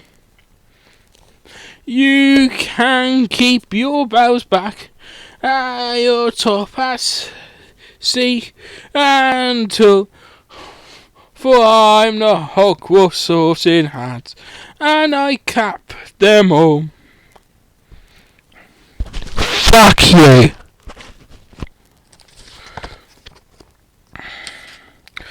Oh, fucking. There's more of a shitty song. Oh, fuck. Here we go. Let me get some. a liquid into your vocal cords.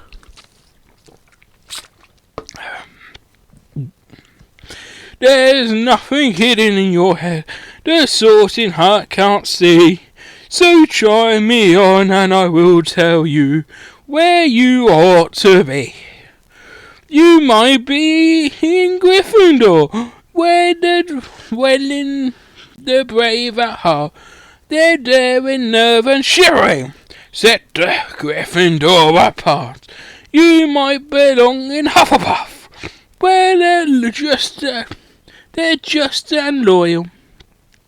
Those patient Hufflepuffs are true and unafraid to toil.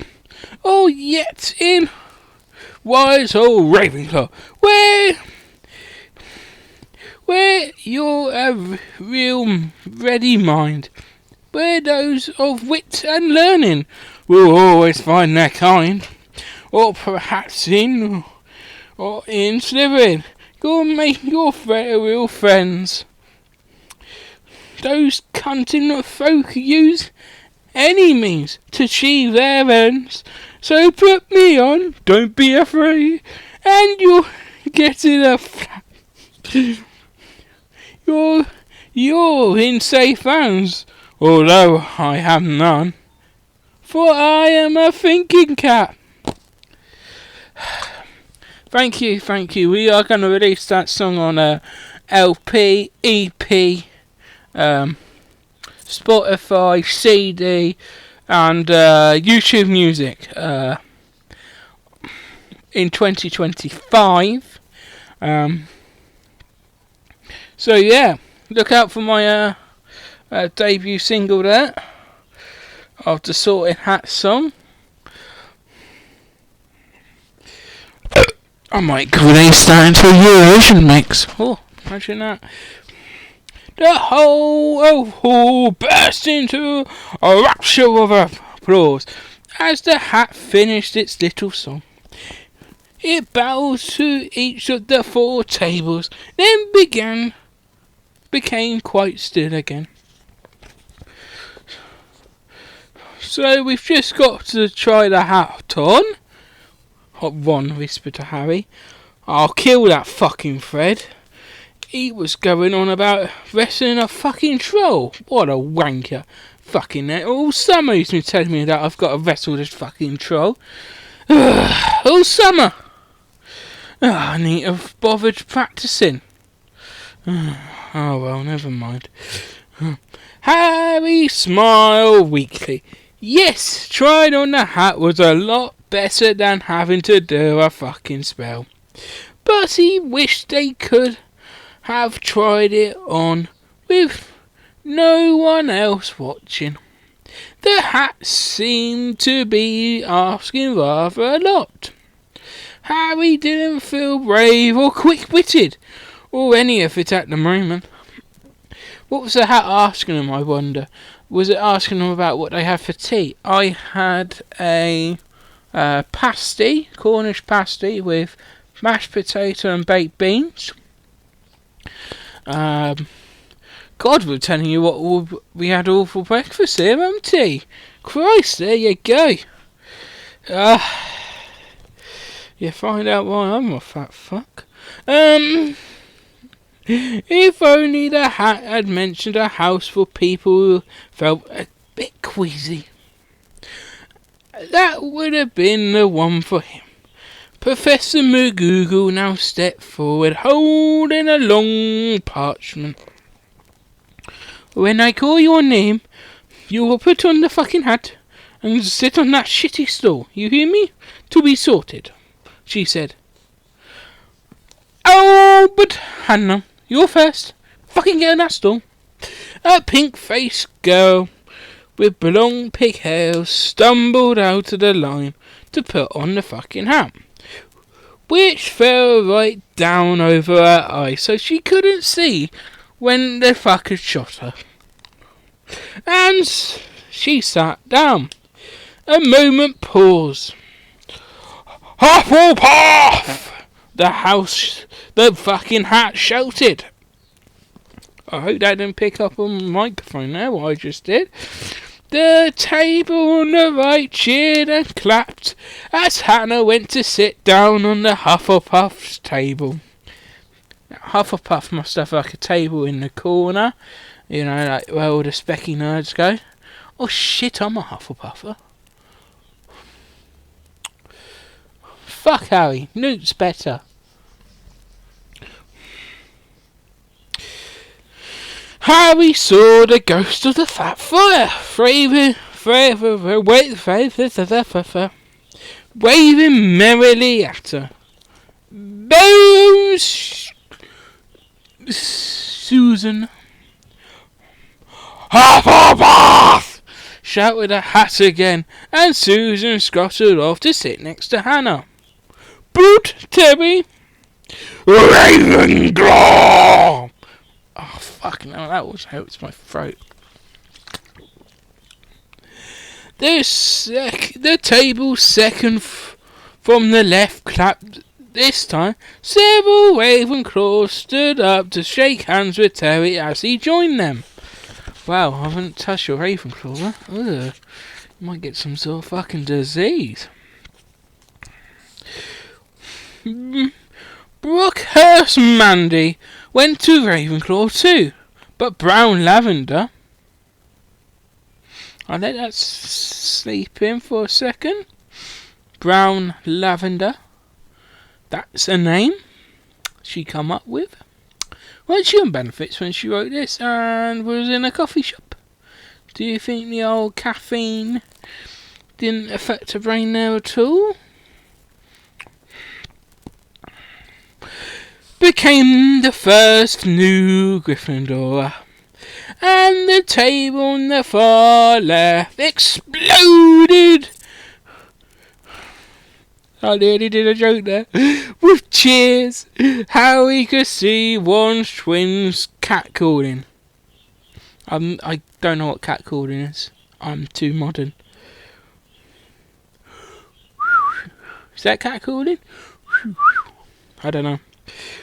Bowstride Magnificent. That is a real name. It's in the book. Look it up. Then became a Slytherin. Perhaps it was Harry's imagination. After all, he heard about Slytherin. But he thought they looked an unpleasant lot. Yeah, the Slytheriners are fucking the emos of the school. What? I hate myself. I'm gonna kill myself. Oh, I fucking listen to Linkin Park. It's not a phase, Mum. I'm gonna listen to the latest Slipknot CD. He was starting to feel definitely sick now. That was all that dodgy, bloody shit he ate on the train. He remembered being picked for teams during sport lessons at his own school. I was always picked fucking last. I don't know about you. I was always fucking picked last. Unless it were football, then I was picked first. I don't know why. I wasn't even that good at football.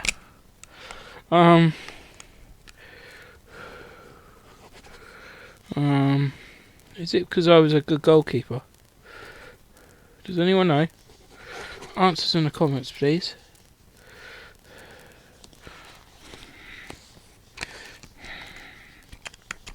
He had always been picked last too. Well, there you go. Not because he was no good, because nobody fucking wanted him. Dudley to think they liked him.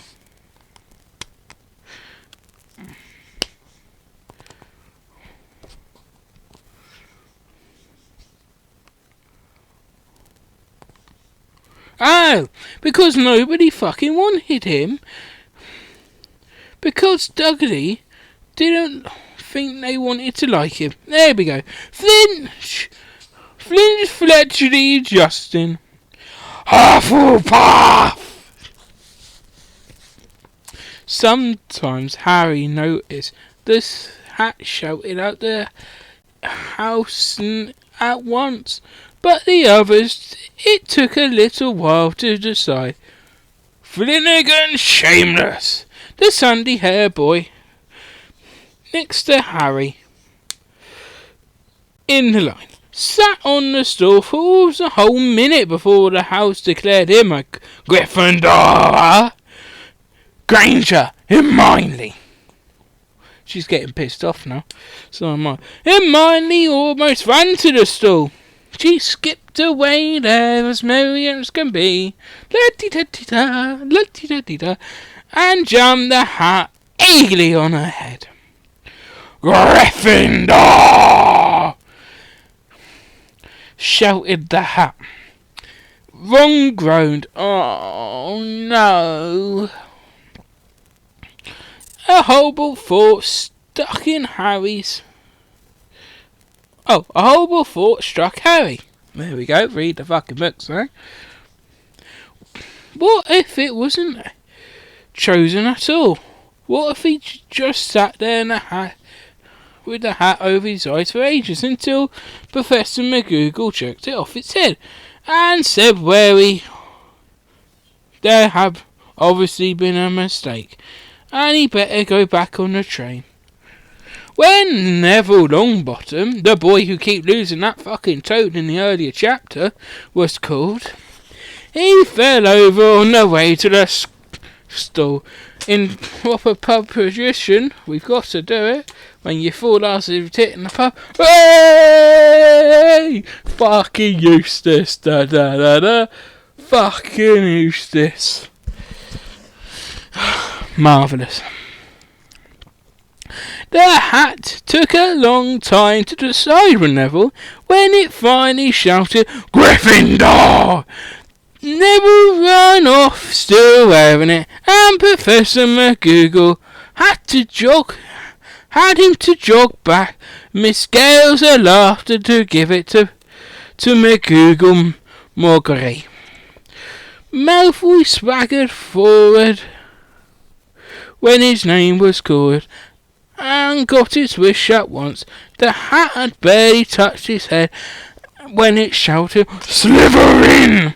Malfoy went to join his friends Gable and Goyle, looking pleased with himself. Like when you lose your virginity. There weren't many people left now. Moon, Nod, Parkinson, then a pair of twin girls. Patty and Perkins, Sally Ann, and at last, Butter Harry. As Harry stepped forward, whispers suddenly broke out, like a little hissing fires all over the hall. Potter, did you say? The Harry Potter? The last thing Harry saw before the hat drooped over his eyes was the hall full of people cramming to get a look at him, like he's some fucking celebrity. The next second he was looking at the back inside of the hat. He waited. Said a little voice in his ear. Difficult, very difficult. Plenty of courage, I see. Not so bad mind either. There's talent. There's fucking talent, alright. Not the person who wrote this fucking book, there's not.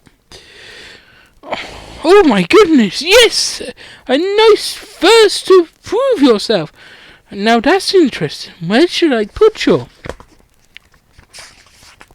Harry gripped the edges of the stool and thought, not fucking Slytherin. Not fucking Slytherin. Don't put me fucking Slytherin. I can't fucking stand that Malfoy. He's gonna get shanked up if he's going fucking Slytherin. Not Slytherin, huh? The small voice said. Are you sure? You'll be great. You know, it's all here in your head, and Slytherin will help you along the way to greatness. No doubt about that. No? Oh, if you're sure, it better be Gryffindor! Harry heard the hat shout the last word to the hall. He took the hat off and walked shakily towards the Gryffindor table. He was relieved not to have been. He was so relieved to be chosen, fucking hell, and not to be put in shitty Slytherin. He hardly noticed that he was getting the loudest cheer yet.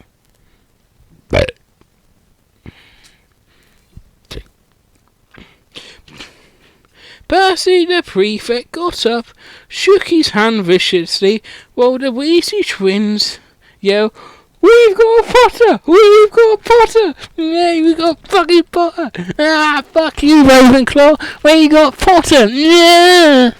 Yeah!" Harry sat down opposite the ghost in the rough he had seen earlier. The ghost patted his arm, gave Harry the sudden horrible feeling that he just plunged it into a bucket of ice water.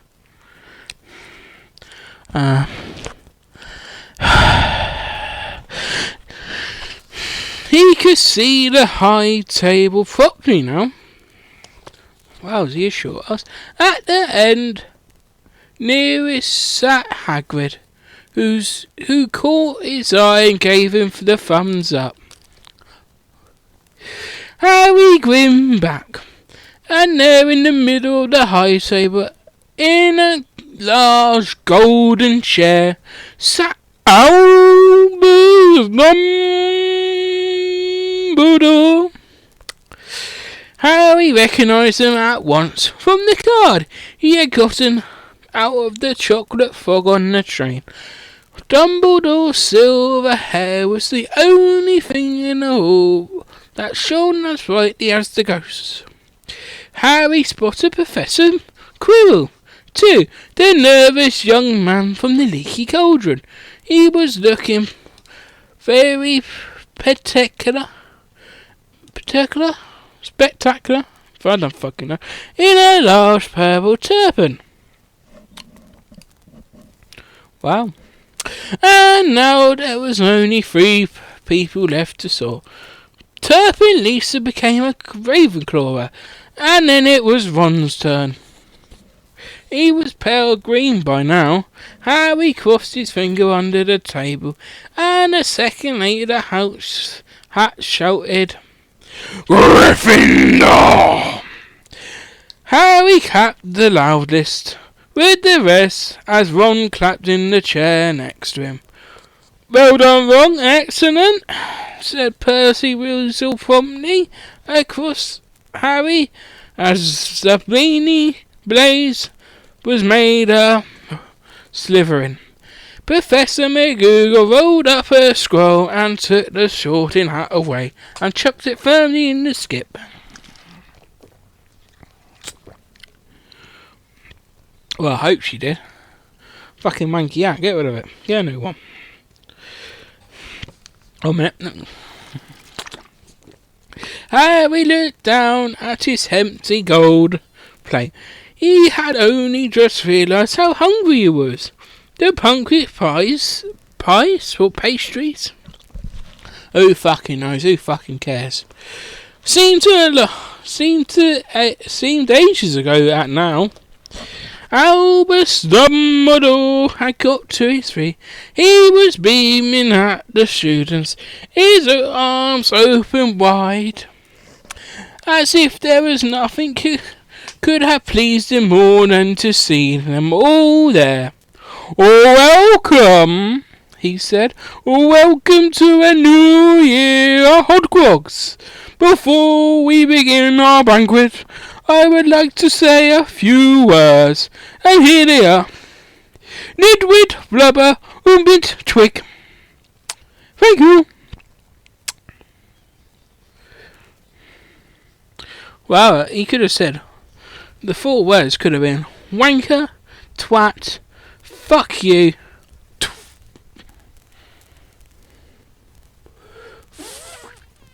shit. He sat back down. Everyone clapped and cheered. Harry didn't even know to laugh or not.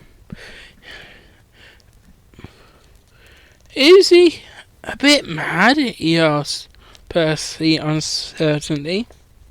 Mad? Said Percy airily. He's a genius, the best wizard in the world. But he is a bit mad. Yes. Potatoes, Harry. I've just realised they're on about the dinner now. Here we go. We're getting into dinner. This is my favourite bit. Harry's mouth fell open. The dishes in front of him were now piled with food. He had never seen so many things he liked to eat on one table. Roast beef, roast chicken, pork chops, lamb chops, fucking goat, you name it, it's all here. Sausages, bacon and steak. Boiled spuds, roast potatoes, chips, Yorkshire puddings, peas, carrots, gravy, ketchup, and for some strange reason, some lovely mint humbugs. That's for after, Harry. You know, when you've had all your dinner, you shove that humbug in, neutralise the shit taste in your mouth. The Dursley had never exactly served Harry, but he'd never been allowed to eat as much as he liked. Dudley had always taken everything that Harry had really wanted, even if it made him more sick. 'Cause he's a greedy little fucker, that Dudley. Harry piled his plate with a bit of everything except the humbugs. Was that meant to be a joke? Does she write for fucking The Big Bang Theory? Huh? Where are we? And began to eat. It was all delicious. I think I know the bloke who could help cook something like that. I think I do, actually. Yeah, in the film. That does look good, said the ghost in a ruffle suddenly, watching Harry cut up his steak. Oh, I hope the steak was rare. If it were fucking well done, they should be shot immediately, whoever did that. Can't you? I haven't eaten for nearly 500 years, said the ghost. I don't need to, of course, but one does miss it. I don't think I've introduced myself. Sir Nicholas D. Mimsy Poppington at your service, wizard and ghost of Gryffindor Tower. I know who you are. Ron said suddenly. My brother's told me all about you. You're nearly headless, Nick. I would prefer if you called me Sir Nicholas Mimsy. The ghost began stiffly, but the sandy-haired Seamus Finnegan interrupted. Nearly headless? How can you be nearly fucking headless? Sir Nick looks extremely miffed, as if there was little chat what was going on all the way he wanted. Like this, he said irritably. He seized at his left ear and pulled. At least he didn't pull another thing. His old hair swung off his neck.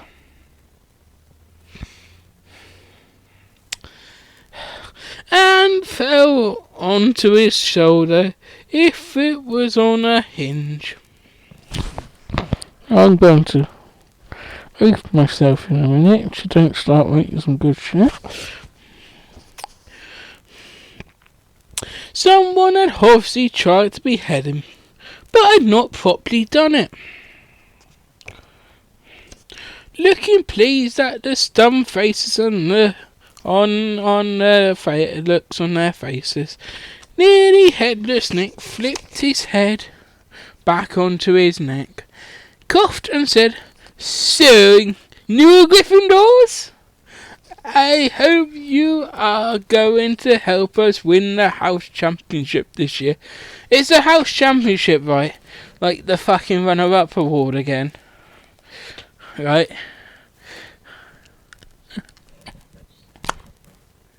Oh, fuck, I just broke a pen.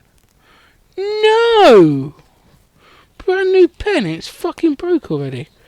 That is shitty quality by that company I bought that pen off. It was Sainsbury's supermarket, by the way. Gryffindor have never gone so long without winning. Slytherin have got the cup 6 years in a row. What a disappointment. The bloody Baron's becoming almost unbearable. He's the Slytherin's ghost. Did the ghosts fucking talk to each other?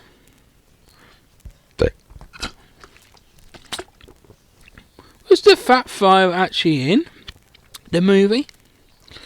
I don't remember. Might have to watch the films. Well, I'll probably be on fucking ITV soon, with it being cold. Right, 1 minute. Harry Potter. There we go. Do entertain yourselves for a minute while I'm looking for something up.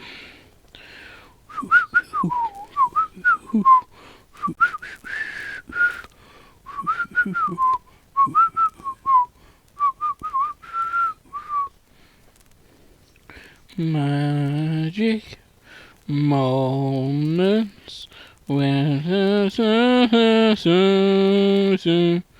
oh, for fuck's sake, I just want the film. Magic moments where happiness cast, here we go. Miney Granger, Oxford,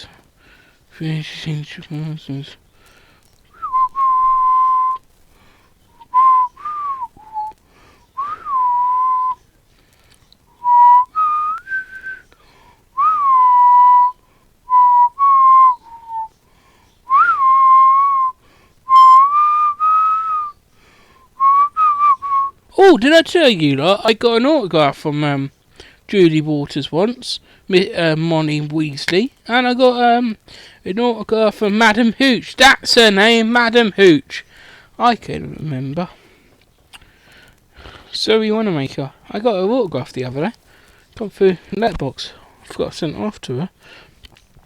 Anyway, Harry looked over at the Slytherin table and saw that horrible ghost sitting there with blank staring eyes, a grunt face and rose stained with silver blood.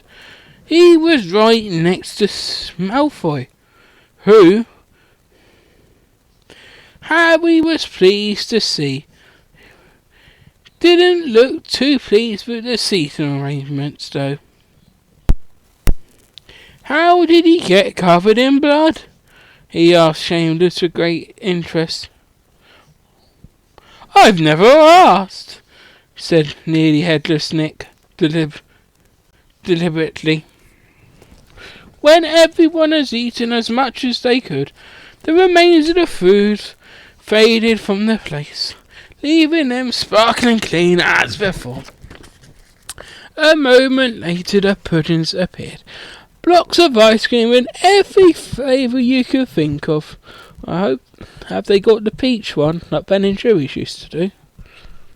I wonder. Apple pies, treacle tarts, chocolate eclairs. Oh, no, I could do with a chocolate eclair. I want a chocolate fucking eclair. And of course, lovely jam donuts. Oh, a trifle. Oh, strawberries, can shove them up your ass. Hartley's jelly, rice pudding. Oh, fuck. Oh, fuck.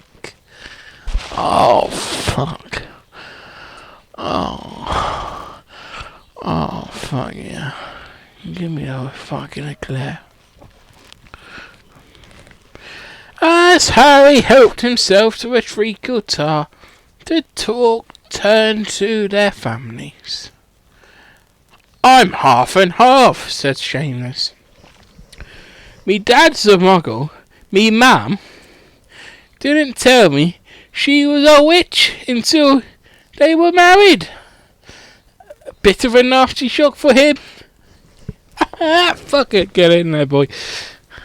The others laughed. What about you, Neville? And Ron? Oh, sorry, said Ron. Well, me gran brought me up, and she's a witch, said Neville. But the family thought I was all muggles for ages. My... Turning the page. Great Uncle Algie kept trying to catch me off me guard and force some magic out of me. He pushed me off the end of Blackpool Pier once. Fucking lad. I nearly drowned. I wish he fucking did. But nothing happened until I was 8. Great Uncle Algie came around for tea, and he was hanging me out of an upstairs window by the ankles when me great Auntie Edie offered him a meringue. Lovely. I might be having a meringue pie in a minute. And he near accidentally let go, but I bounced all the way down the garden into the road, where a Vauxhall Corsa almost flung me over. They were all really pleased. Gran was crying. She was so happy, and you should have seen their faces when I got here. They thought I might not be magic enough to come. You see, Great Uncle Algie was so pleased he brought me my toad. How fucking long is this chapter? Oh, fucking hell. That's not. Oh, well, we can speed through this. Another hour recording here, lads.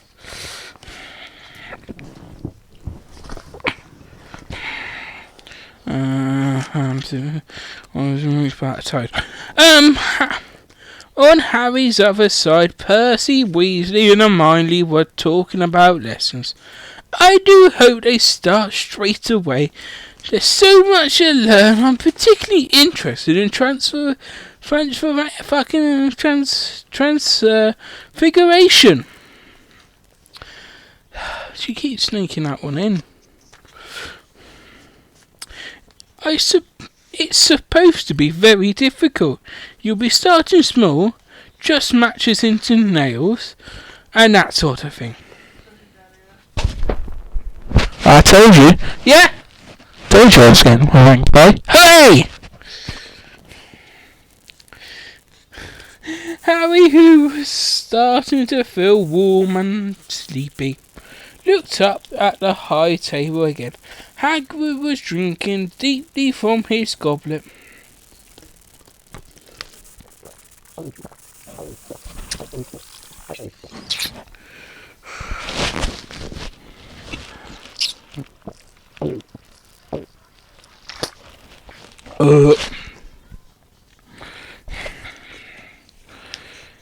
Professor McGonagall was talking to Professor Dumbledore.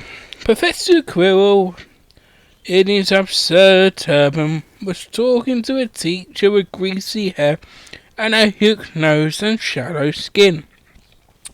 It happened very suddenly. The hook-nosed teacher looked past Quirrell's turban straight into Harry's eyes, and a sharp, hot pain shot across the scar on Harry's forehead. I know how he feels. Ouch! Fuck! Bastard! Harry clapped his hand to his head.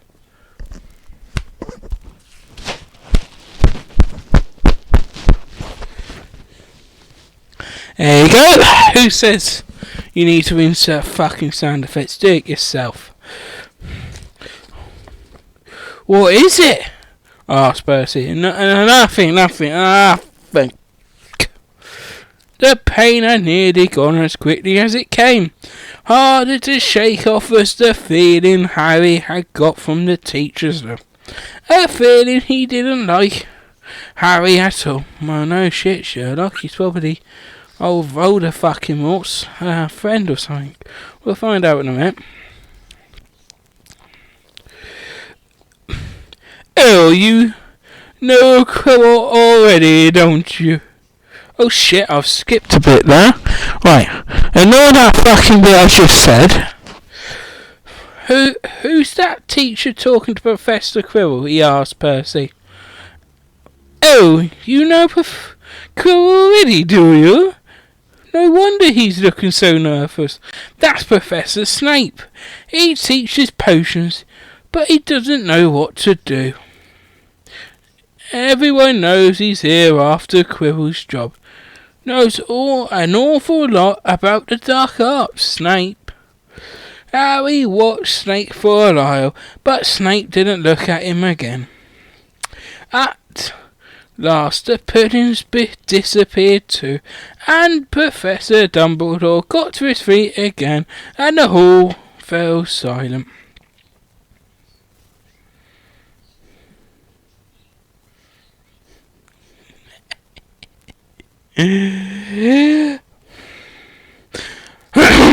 Just a few words now. We are all fed and watered. I have a few starter term notes to give you. First years should note the forest on the grounds is forbidden to all pupils, and a few of the older students would do well to remember that as well. No smoking in the forest, you little bastards. And no doing any other naughty things up there. Like losing your virginity. Don't do that, naughty bastards. Naughty bastards get smacked up by once. Oh shit. Dumbledore's eyes twinkling flashed in the direction of the Weasley twins. Of course it did. I have also been asked by Mr. Flinch, the caretaker, to remind you that no magic should be used between classes in the corridors. Quidditch trials will be held in the second week of term. Anyone interested for playing the house team should contact Madam Hoach. Hooray, Zoe Monoraker. And finally, I must tell you, this year the third floor corridor on the right hand side is out of bounds to everyone who wishes not to die a very painful, lovely death. Harry laughed, but he was one of the few who did. He's not so serious, he muttered to Percy. Must be, said Percy, frowning at Dumbledore. It's odd, because he usually gives us a reason why we're not allowed to go somewhere. The forest is full of dangerous beasts. Everyone knows that. I do think he might have told us prefects at least. Now, before we go to bed and sing the school song, cried Dumbledore, noticing that the other teachers' smiles had become rather fixed. Oh shit, I got to do some singing anyway. We'll just fed on. Dumbledore gave his little wand a flick. As if he was trying to get something to fly off at the end. She fucking stuck that one in.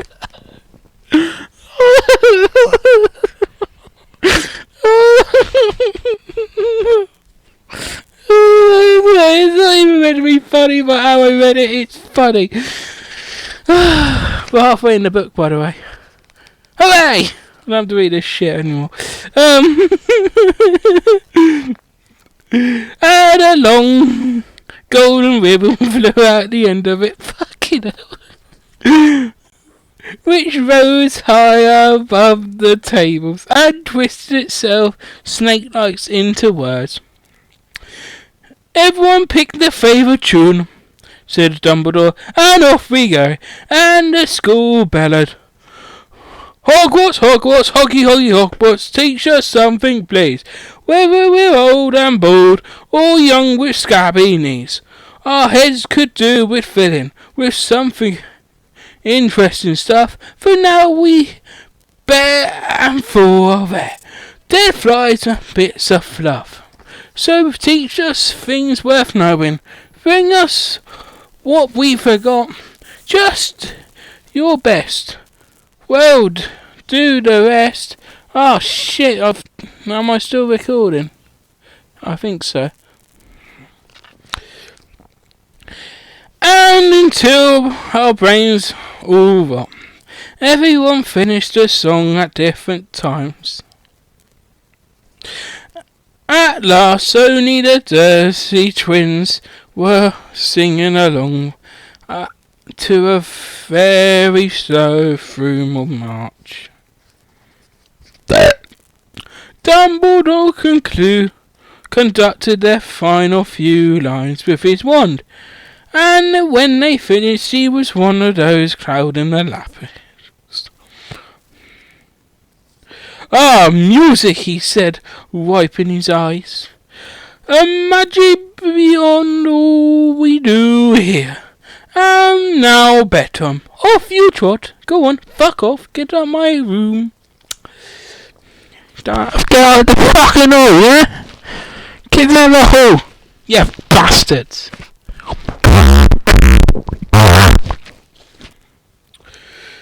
The Gryffindor first cheered for the Percy through the chattering crowds out the Great Hall and up the marble staircase.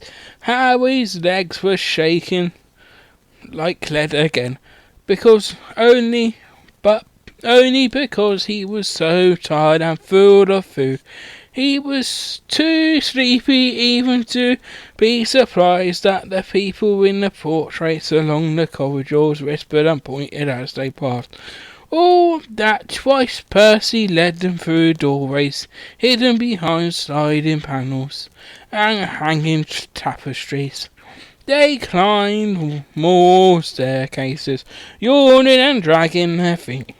And Harry was just wondering how much further they had to go, when they come to a sudden hum. A bundle of walking sticks floated in mid-air ahead of them as Harry took a step towards them and started throwing themselves at him. Peeves, whispered to the first years. A poltergeist. He raised his voice. Please show yourself. We're almost there. A loud, rude sound, like air being let out of loon, answered.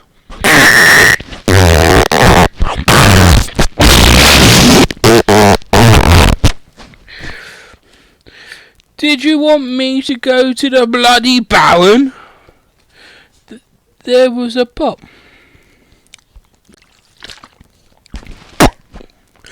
And a little man with winkled dark eyes and a wide mouth appeared, floating cross-legged in the air, clutching the walking stick. Ooh, he said, with an evil cackle.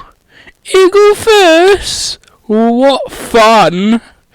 He swooped suddenly behind him. They all ducked. Fuck off, Peace. All the Baron will hear about this, and I fucking mean it, yeah? Barked Percy. Peace stuck out his tongue and vanished, dropping the walking sticks on Neville's head. Oh, that's funny. They heard him zooming away, rattling coats of armour as he passed. "You want to watch out for Pace," said Percy as they set off again. "The bloody Baron's the only one who can control him. He won't even listen to us prefects. He's why we're here, yeah? Fucking Peeves, yeah? I'm gonna smack him one day." At the very end of the corridor lies a huge portrait of a fat woman in a silk dress. I think this is Dawn French. I'm not too sure. Password, she said. "Caput Draconos," said Percy, and the portrait swung forward to reveal a round hole in the wall.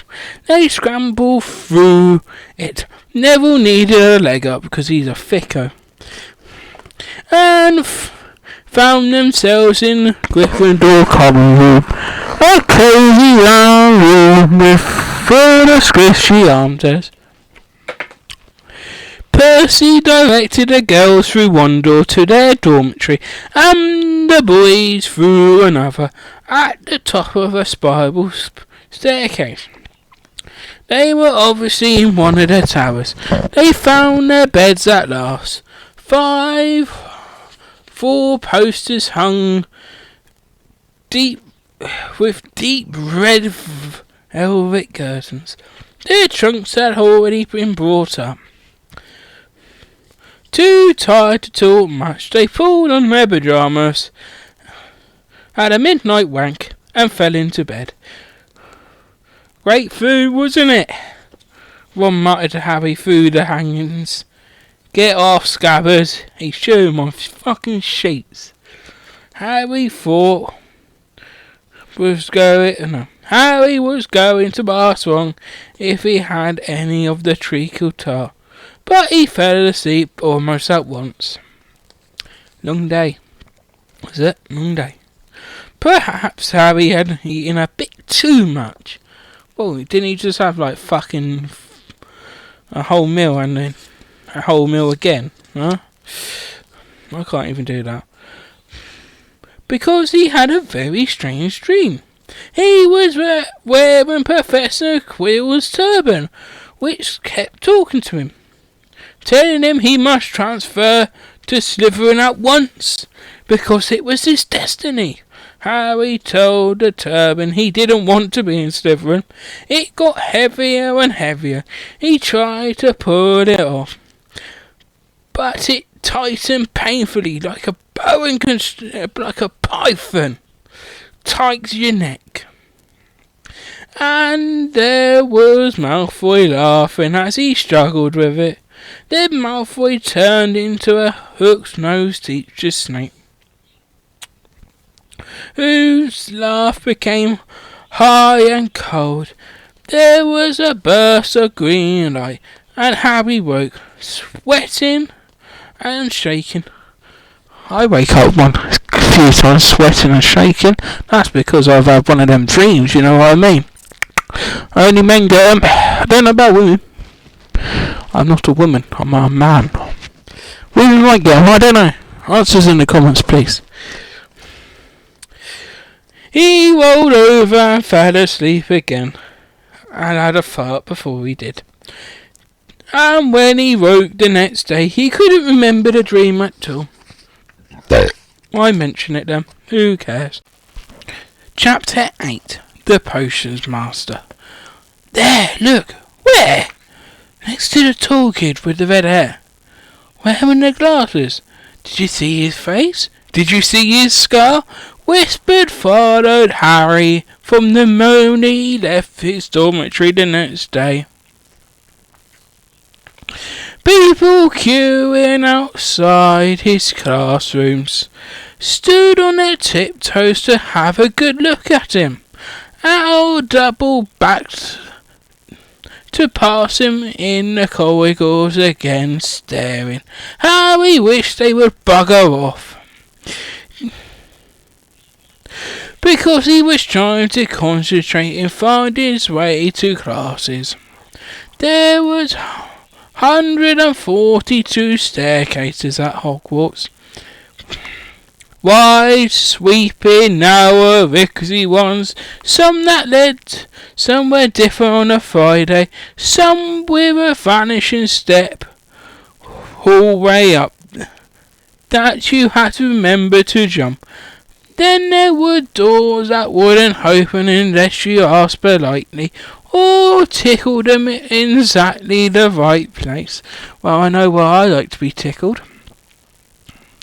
And the doors weren't really doors at all, but solid walls, just pretending. It was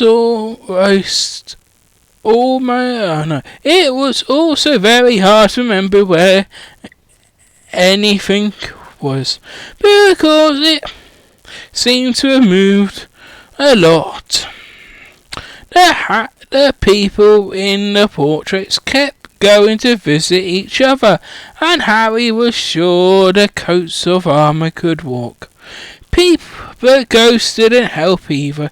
It was a nasty shock when one of them guided suddenly through a door where you was trying to open.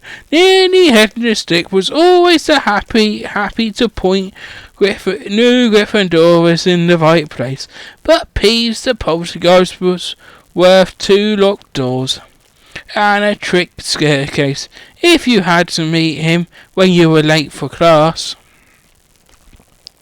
Well, just know where you're fucking going. I was never late for class, except for when I was. Especially late for when I had a fucking English. Fuck English. Maybe that's why I can't read this book. Hey! He would drop waste paper baskets on your head. I've done that before. Pulling rugs underneath your feet. I've done that before. Pelting you with bits of chalk. Done that one before. Or sneak up behind you. Yep, done that before. Invisible. And grabbed your nose and stretched. Got you, you conk. No, got you, conk. Got you, conk. Even worse than Peace, if it was possible, was the caretaker. Argos Flinch. Harry and Ron managed to get on the wrong side of him on their very first morning. Flinch found them trying to force their way through a door which unluckily turned out to be the entrance of the outer bound corridor on the 3rd floor. He wouldn't believe that they were lost. Was sure they were trying to break into it on purpose, and was threatening to lock him in the dungeons when they were rescued by Professor Quirrell, who was passing. Flinch owned a cat called Mrs. Norris, a scrawny, dust-coloured creature with bulging lamp-like eyes, just like Flinch's. Or is it Flinch? Flitch? Fuck knows. She patrolled the corridors alone. Break a wall in front of her. Put just one toe out alone. She would whisk off for Flinch, and he would appear. Wheezing 2 seconds later. Why wheeze a bit? Flinch knew the secret passageways of the school better than anyone, except probably the Worsley twins, and could pop up as suddenly as any of the ghosts. The students hated the bastard, and it was the dearest admiration who he gave the most of many. He gave Mrs. Norris a good kick. Why would you kick a cat, huh? Don't kick a cat, don't be like Kurt Zuma, you bastards. And then once you've managed to find them, there were the lessons themselves, there was lots more to magic as Harry quickly found out. Then waving a wand and saying a few magic words. Well, I hope you don't wave your wand, Harry, in public. You might be in clink quicker than you could say Abba fucking Cadabra, huh? They had to study the night sky through their telescopes every Wednesday at midnight and learn the different names of stars. They were called Boris, Nigel, Pete, Dave, Glinda, and Mrs. Mercy. And the movements of the planets. 3 times a week they went out to the greenhouses behind the castle to study herbology with a little dumpy witch we called Professor Sprout. Oh, that's Margot's. I'm gonna write to her. See if I can get her autograph or not. I'll let you know in future editions if I carry this series on, if I got a autograph or not. Where they would learn how to take care of all sorts of strange plants and fungi and found out what they were used for. Easily the most boring lesson was the history of magic, which was the only class taught by a ghost, Professor Binns, who had been very old indeed. When he had fallen off to sleep in front of the school room fire and got up the next morning to teach. I am reading that shit, am I? Leaving his body behind him. Binns droned on and on and on and on and on, while they scribbled down names and dates, and got Enric the Evil and Eric the Oddball mixed up. You see, Enric the Evil was a historical leader, while Eric the Oddball was just a fucking nutter. You see, you can't get these two names right. Professor Flitwick, the charms teacher, was a funny little wizard. This is Warwick Davis, who had to stand on a pile of books to see over his desk. Warwick Davis. At the start of their first lesson, he took the register, and when he reached Harry, he gave an excited squeak and toppled out with sight. Whee! Professor McGoogle was again different. Harry had been quite right to think she wasn't a teacher to cross. Strict and clever, a bit like your favourite English teacher. Your favourite maths teacher. Strict, but clever. She gave them a talking to the moment she had sat down in her first class. Oh, here we fucking go. Transformation is some sort of the most complex and dangerous magic you will learn at Hogwarts, she said. Anyone messing around in my class will fucking leave and will not fucking come back. You have been warned. Do it and I'll fucking kick you out so fast your ass won't reach the floor. She changed her desk into a pig and back. I'll let that sink in for a second. They were all very impressed and couldn't wait to get started. Yeah, I'm getting ready to get started on this fucking book, you know.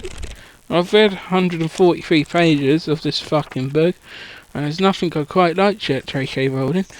Maybe when I was 11 this book was really good. So far this book's been a bit shit. But soon realised they were going to be changing the furniture into apples for a long time, after making a lot of complicated notes. They were each given a match and started to turn it into nails. By the end of the lesson, only Hermione Granger had made any difference to her match.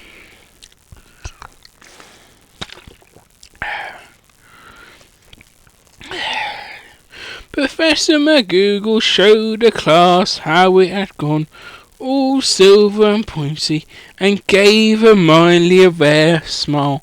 Fucking hell. Don't want her smiling at you. Dear God. The class everybody had really been looking forward to was Defense Against the Dark Arts, but Quirrell's lessons turned out to be a bit of a joke. The classroom smelt strongly of garlic, which everyone said was the ward of a vampire he had met in Romania. I want to suck your blood. Sucky, sucky blood. 1, ha ha. 2, ha ha. 3, oh fuck no.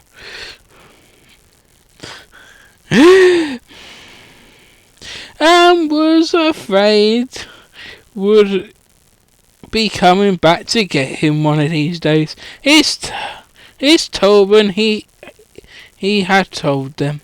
What? His turban he had told them. Yeah, I did read that.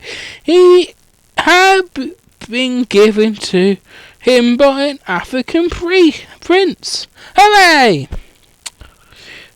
As a thank you for getting rid of some terrible zombies. Oh, Shaun of the Dead's a better film than fucking this. Zombie Nation. But they weren't sure they believed this story. For one thing, when Shameless Finnegan asked Eagly to how Quirrell had thought of the zombies, Quirrell went pink and started talking about the weather for another. They had noticed a funny smell hung around the turban, because he don't take it off and it smelled of sweaty shit. And the Weasley twins insisted that it was stuffed full of garlic as well, so that Quirrell was protected wherever he went. Harry was very relieved to find out he wasn't miles behind everyone else. Lots of people had come from Muggle families, and like him, hadn't had any idea that they were witches and wizards. There was so much to learn. Even people like Rob didn't have much of a head start. Friday was an important day for Harry and Ron. They finally managed to find their way down to the Great Hall for breakfast without getting lost once. Hooray! I hope they had a bacon sandwich. Oh, here we go. What we got today? Harry asked Ron as he poured sugar on his porridge. Double potion with the Slytherins, said Ron. Snape's head of Slytherin's house. They say he always favours them. We'll be able to see if that's true. Oh shit, it's fucking Snape. I fucking hate Snape.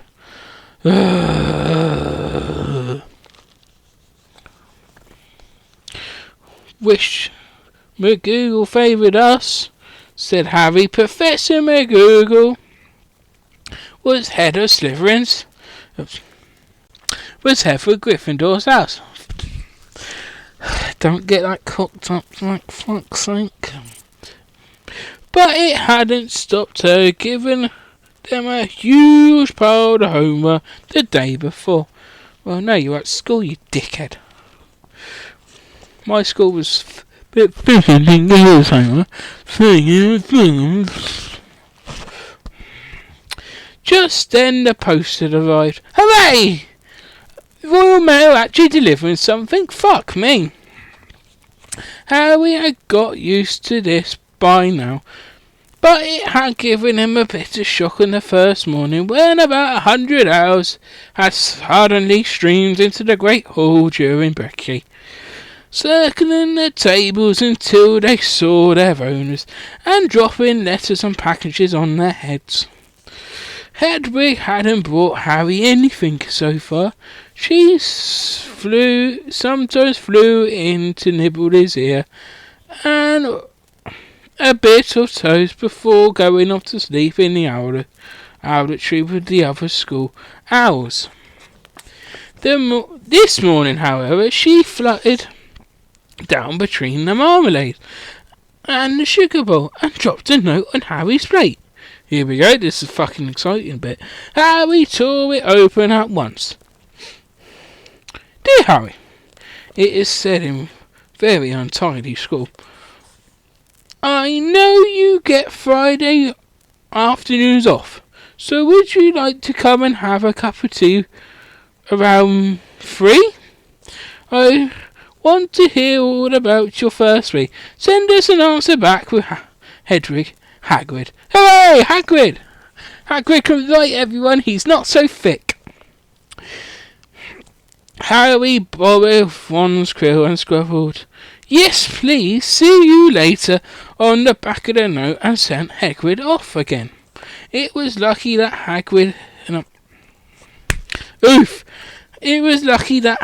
Harry had tea with Hagrid to look forward to, because the potions lesson turned out to be the worst thing to happen to him so far. At the start of term banquet, Harry had got the idea Snape didn't like him. By the end of the first lessons, he knew he had been wrong. Snape didn't like Harry. He hated him. No, Snape didn't dislike Harry. He hated him.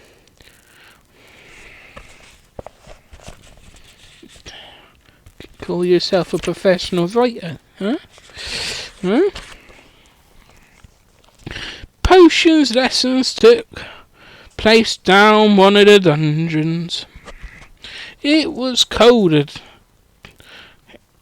here than up in the main castle, and it would have been quite creepy enough without the pickled animals floating in glass jars around the walls. Well, at least it's not pickled onions. Oh, fucking hell, I hate to smell pickled onions. I can't. I don't like the taste of vinegar at all. The smell of vinegar. It makes me. Snape, like Flitwick, started the class by taking the register, and like Flitwick, he paused at Harry's name. Oh, come on, page. Open. Thank you, dear. Ah, yes, he said softly. Harry Potter, our new celebrity. Draco Malfoy and his friends, Crabble and Guile, sniggered behind their heads. Snape finished calling their names and looked up at the class. His eyes were black like Hagrid's, but they had none of Hagrid's warmth. They were cold and empty, and made you think of lovely dark tunnels.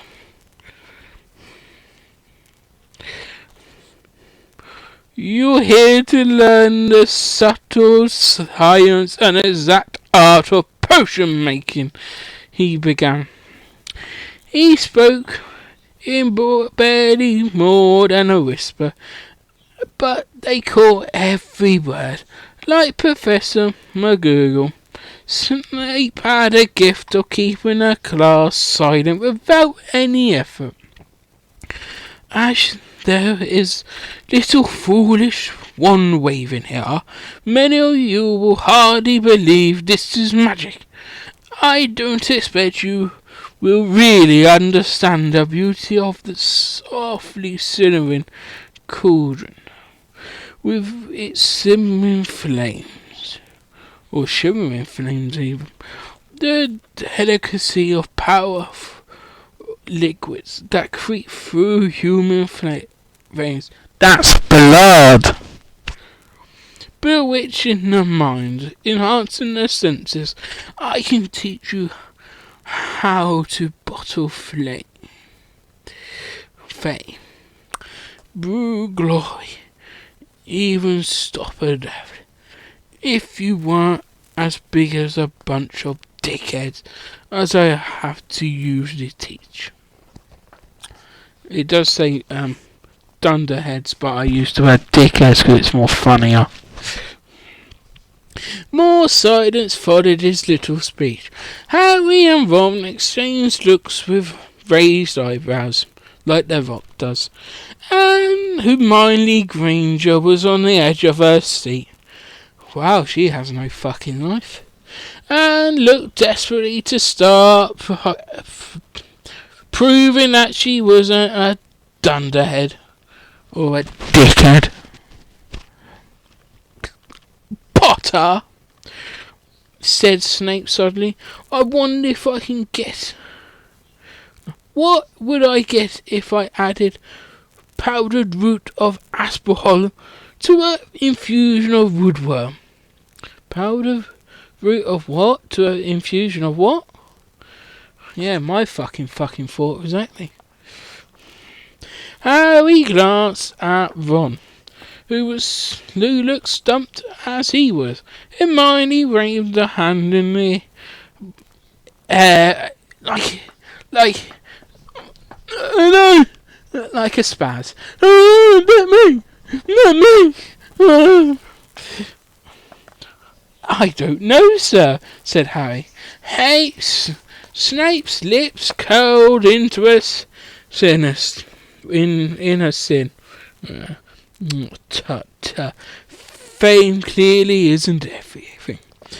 He ignored Hermione's hand. Let's try again, Potter. Where would you look if I told you to find me a bezoar? Hermione stretched her hand as high in the air as someone who's high on fucking acid. As it would go, without leaving her seat. But Harry didn't have the faintest idea what a bezoar was. He didn't give a shit. He tried to not look at Malfoy, Gabe and Guile, who were shaking with fucking laughter. I don't know, sir. Thought you wouldn't open a book before coming here. Potter. Fuck off, Snape. Harry forced himself to keep looking straight at those cold eyes. He had looked through his books at the Dursleys, but Snape expected him to remember everything in 1,000 magical herbs and fungi. Snape was still annoying. Hermione quivering hand. She's gonna get fucking what's that? Like you get it sometimes when you've been working, you know. Shaky hand syndrome. I got it the other day when my thumb was spazzing out for no reason. It was just spazzing. I don't know why. Spaz! New word! Where are we? What's the difference, Potter, between monkshood and wolfsbane? At this point, Hermione stood up, her hands stretched towards the dungeon ceiling. I don't know, said Harry quietly. I think Hermione does, though. Why don't you try her? Yeah, don't fucking pick on me, you prick. I'm the main one in this book, not fucking you. A few people laughed. Harry caught Seamus' eye, and Seamus winked. Snape, however, was not pleased. Sit down, he snapped at Hermione. For your information, Potter, Asphodel and Woodworm make a sleeping potion. So, why don't you fuck off? No. So powerful, it's known as the Draught of the Living Dead. A bizzle is a stone taken from the stomach of a goat, and it will save you from most potions. As for Monk's Hood and Wolf's Bane, they are the same plant, which goes by the name of acatine. Well, why aren't you all copying that down? Oh, he's pissy, he hasn't got his leg over in a few months. You notice when you can tell when the teachers had a shag, right? They're a bit happier with themselves. The fuck? That's not scary at all. I've just looked over to my television playing in the background. And of course this is recording on Halloween night, everybody. And there's Uncle fucking Fester and Monster of Frankenstein stare at me. I'm watching a snooker tournament. I don't know what's fucking happening. There was a sudden rummaging for quills and parchment. Over their noise, Snape said, "And a point will be taken from Gryffindor for your cheek, Potter." I had a merit point when I was taken away from me when I was in year 2 by a teacher. Can I say her name for legal reasons? Let me ask my. Well, I can. Mrs. Sims, everybody, in year 2 at Overstone, took a point off of me. Because I said I didn't like her. There you go.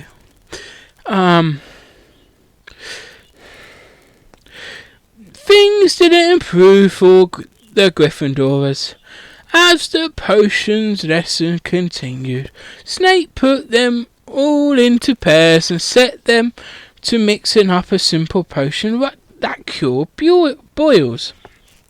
He swept around in his long black cloak, watching them weigh dried nettles and crush snake fangs, criticising almost everyone except for Malfoy, whom he seemed to like. He was just telling everyone to look at the perfect way Malfoy had stewed his horned slugs, when clouds of acid, green smoke, and loud hissing filled the dungeon. Neville somehow had managed to melt Seamus's cauldron into a twisted blob, and their potion was sleeping across the stone floor, burning holes in people's shoes. Within seconds the whole class was standing on their stools, while Neville, who had been drenched in the potion when the cauldron collapsed, moaned in pain and anger as angry red boils ran all over his arms and legs. "Idiot boy, you fucking numbnuts!" snarled Snape, clearing up the spilled potion away from one wave of his wand. I suppose you added the porcupine quills before taking the cauldron off the fire, you fucking idiot. Neville whimpered as boils started to pop up all over his nose. "Take him up to the hospital wing." Snape spat at Neville. I spat on my mic saying that. Then he rounded on Harry and Ron, who'd been working next to Neville. "You Potter, why didn't you tell him not to add the quills?" "I thought he made you look good if he got it wrong. Did you? That's another point you've lost for Gryffindor. Oh, another point. Oh.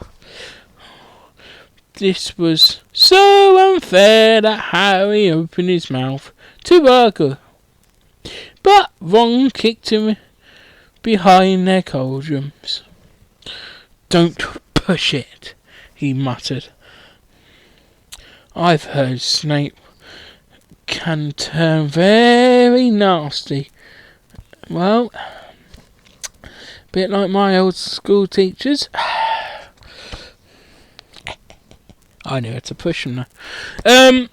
As they climbed the steps out of the dungeon about an hour later, Harry's mind was racing as his spirits were low. Bit depressed he was. He lost 2 points for Gryffindor in his very first week. Why did Snape hate him so much? Come on, cheer up, mate, said Ron. Snape's always taking points off of Fred and George. Can I come and meet Hagrid, Wiggis? At 3:55 they left the castle and made their way across the ground. Hagrid lived in a small wooden house on the edge of the Forbidden Forest. A crossbow and a pair of galoshes were outside the front door. Why is a crossbow? Huh? What's happening here? Fuck knows what's happening. When Harry knocked, they heard a frantic scrabbling from inside and several booming barks. Then Hagrid's voice rang out, saying, "Back, Fang!" Oh, fucking hell, Fang, get back, get fucking in the kitchen. Hagrid's big hairy face appeared in the crack as he opened the door. Hang on, I've got to get this fucking dog back. Back, Fang! Fucking back, get fucking back! He let them in, struggling to keep hold of the collar of a enormous black boarhound. This book's boring me to fucking death. There was only one room inside. Hams and pheasants were hanging from the ceiling. A copper kettle was boiling on the open fire, and in a corner stood a massive bed with a massive patchwork quilt over it. Fucking hell, read it, son. Make yourselves at home, lads, said Hagrid, letting go of Fang, who bounced straight over at Ron and started licking his ears. Like Hagrid, Fang was clearly not as fierce as he looked. Oh, fucking hell. Where's Fluffy? This is Ron, Harry told Hagrid, who was pouring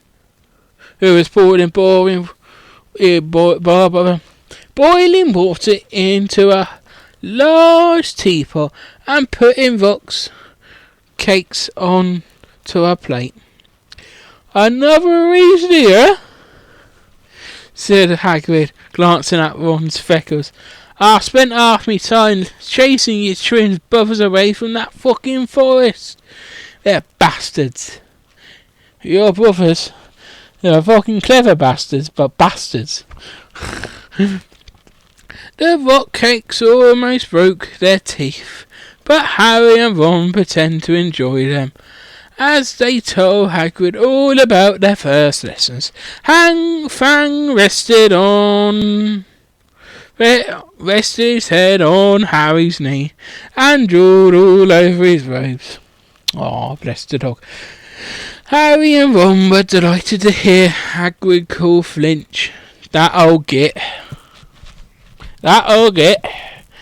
And As for that bloody cat, Mrs. Morris, I like to introduce her to Fang sometimes. Did you know every time I go up to her, the school, she follows me round everywhere. I can't really get rid of her. Flinch puts her up to it. Harry and told Hagrid all about Snape's lesson. Hagrid, like Ron, told Harry not to worry about it. That Snape liked hardly any one of the students. But he seems to really hate me. Oh, rubbish, said Hagrid. Why should he? Why should he? Why fucking should he? 8 years, Harry. Yet Harry couldn't help thinking that Hagrid didn't quite meet his eyes when he said that. How's your brother Charlie? Hagrid asked Ron. I liked him a lot. Great with animals. Lovely man. Harry wondered if Hagrid had changed the subject on purpose. Well, Ron told Hagrid all about Charlie's work with dragons. Harry picked up a piece of paper that was lying on the table under the tea cosy. It was a cutting from the Daily Prophet. Gringotts breaking latest. Investigations continue into the breaking at Gringotts on the 31st of July. Widely believed to be the work of dark wizards or witches. Unknown. Gringotts goblins today insisted that nothing had been taken. The vault that was searched had in fact been emptied the same day. But we're not telling you what was in there, so keep your noses out if you know what's good for you. See the Gringotts spoke goblin this afternoon. Harry remembered Ron telling him on the train that someone had tried to rob Gringotts, but Ron hadn't mentioned the date. Hagrid, said Harry, that Gringotts bank breaking happened on my birthday. It might have been happening while we were there. There was no one about. There was no doubt about it. Hagrid definitely didn't meet Harry's eyes this time. He grunted and offered him another rock cake. Harry read the story again. The vault that was searched, in fact, had been emptied earlier that the same day. Hagrid had emptied vault 713, if you can call emptying it, taking out that grubby little package.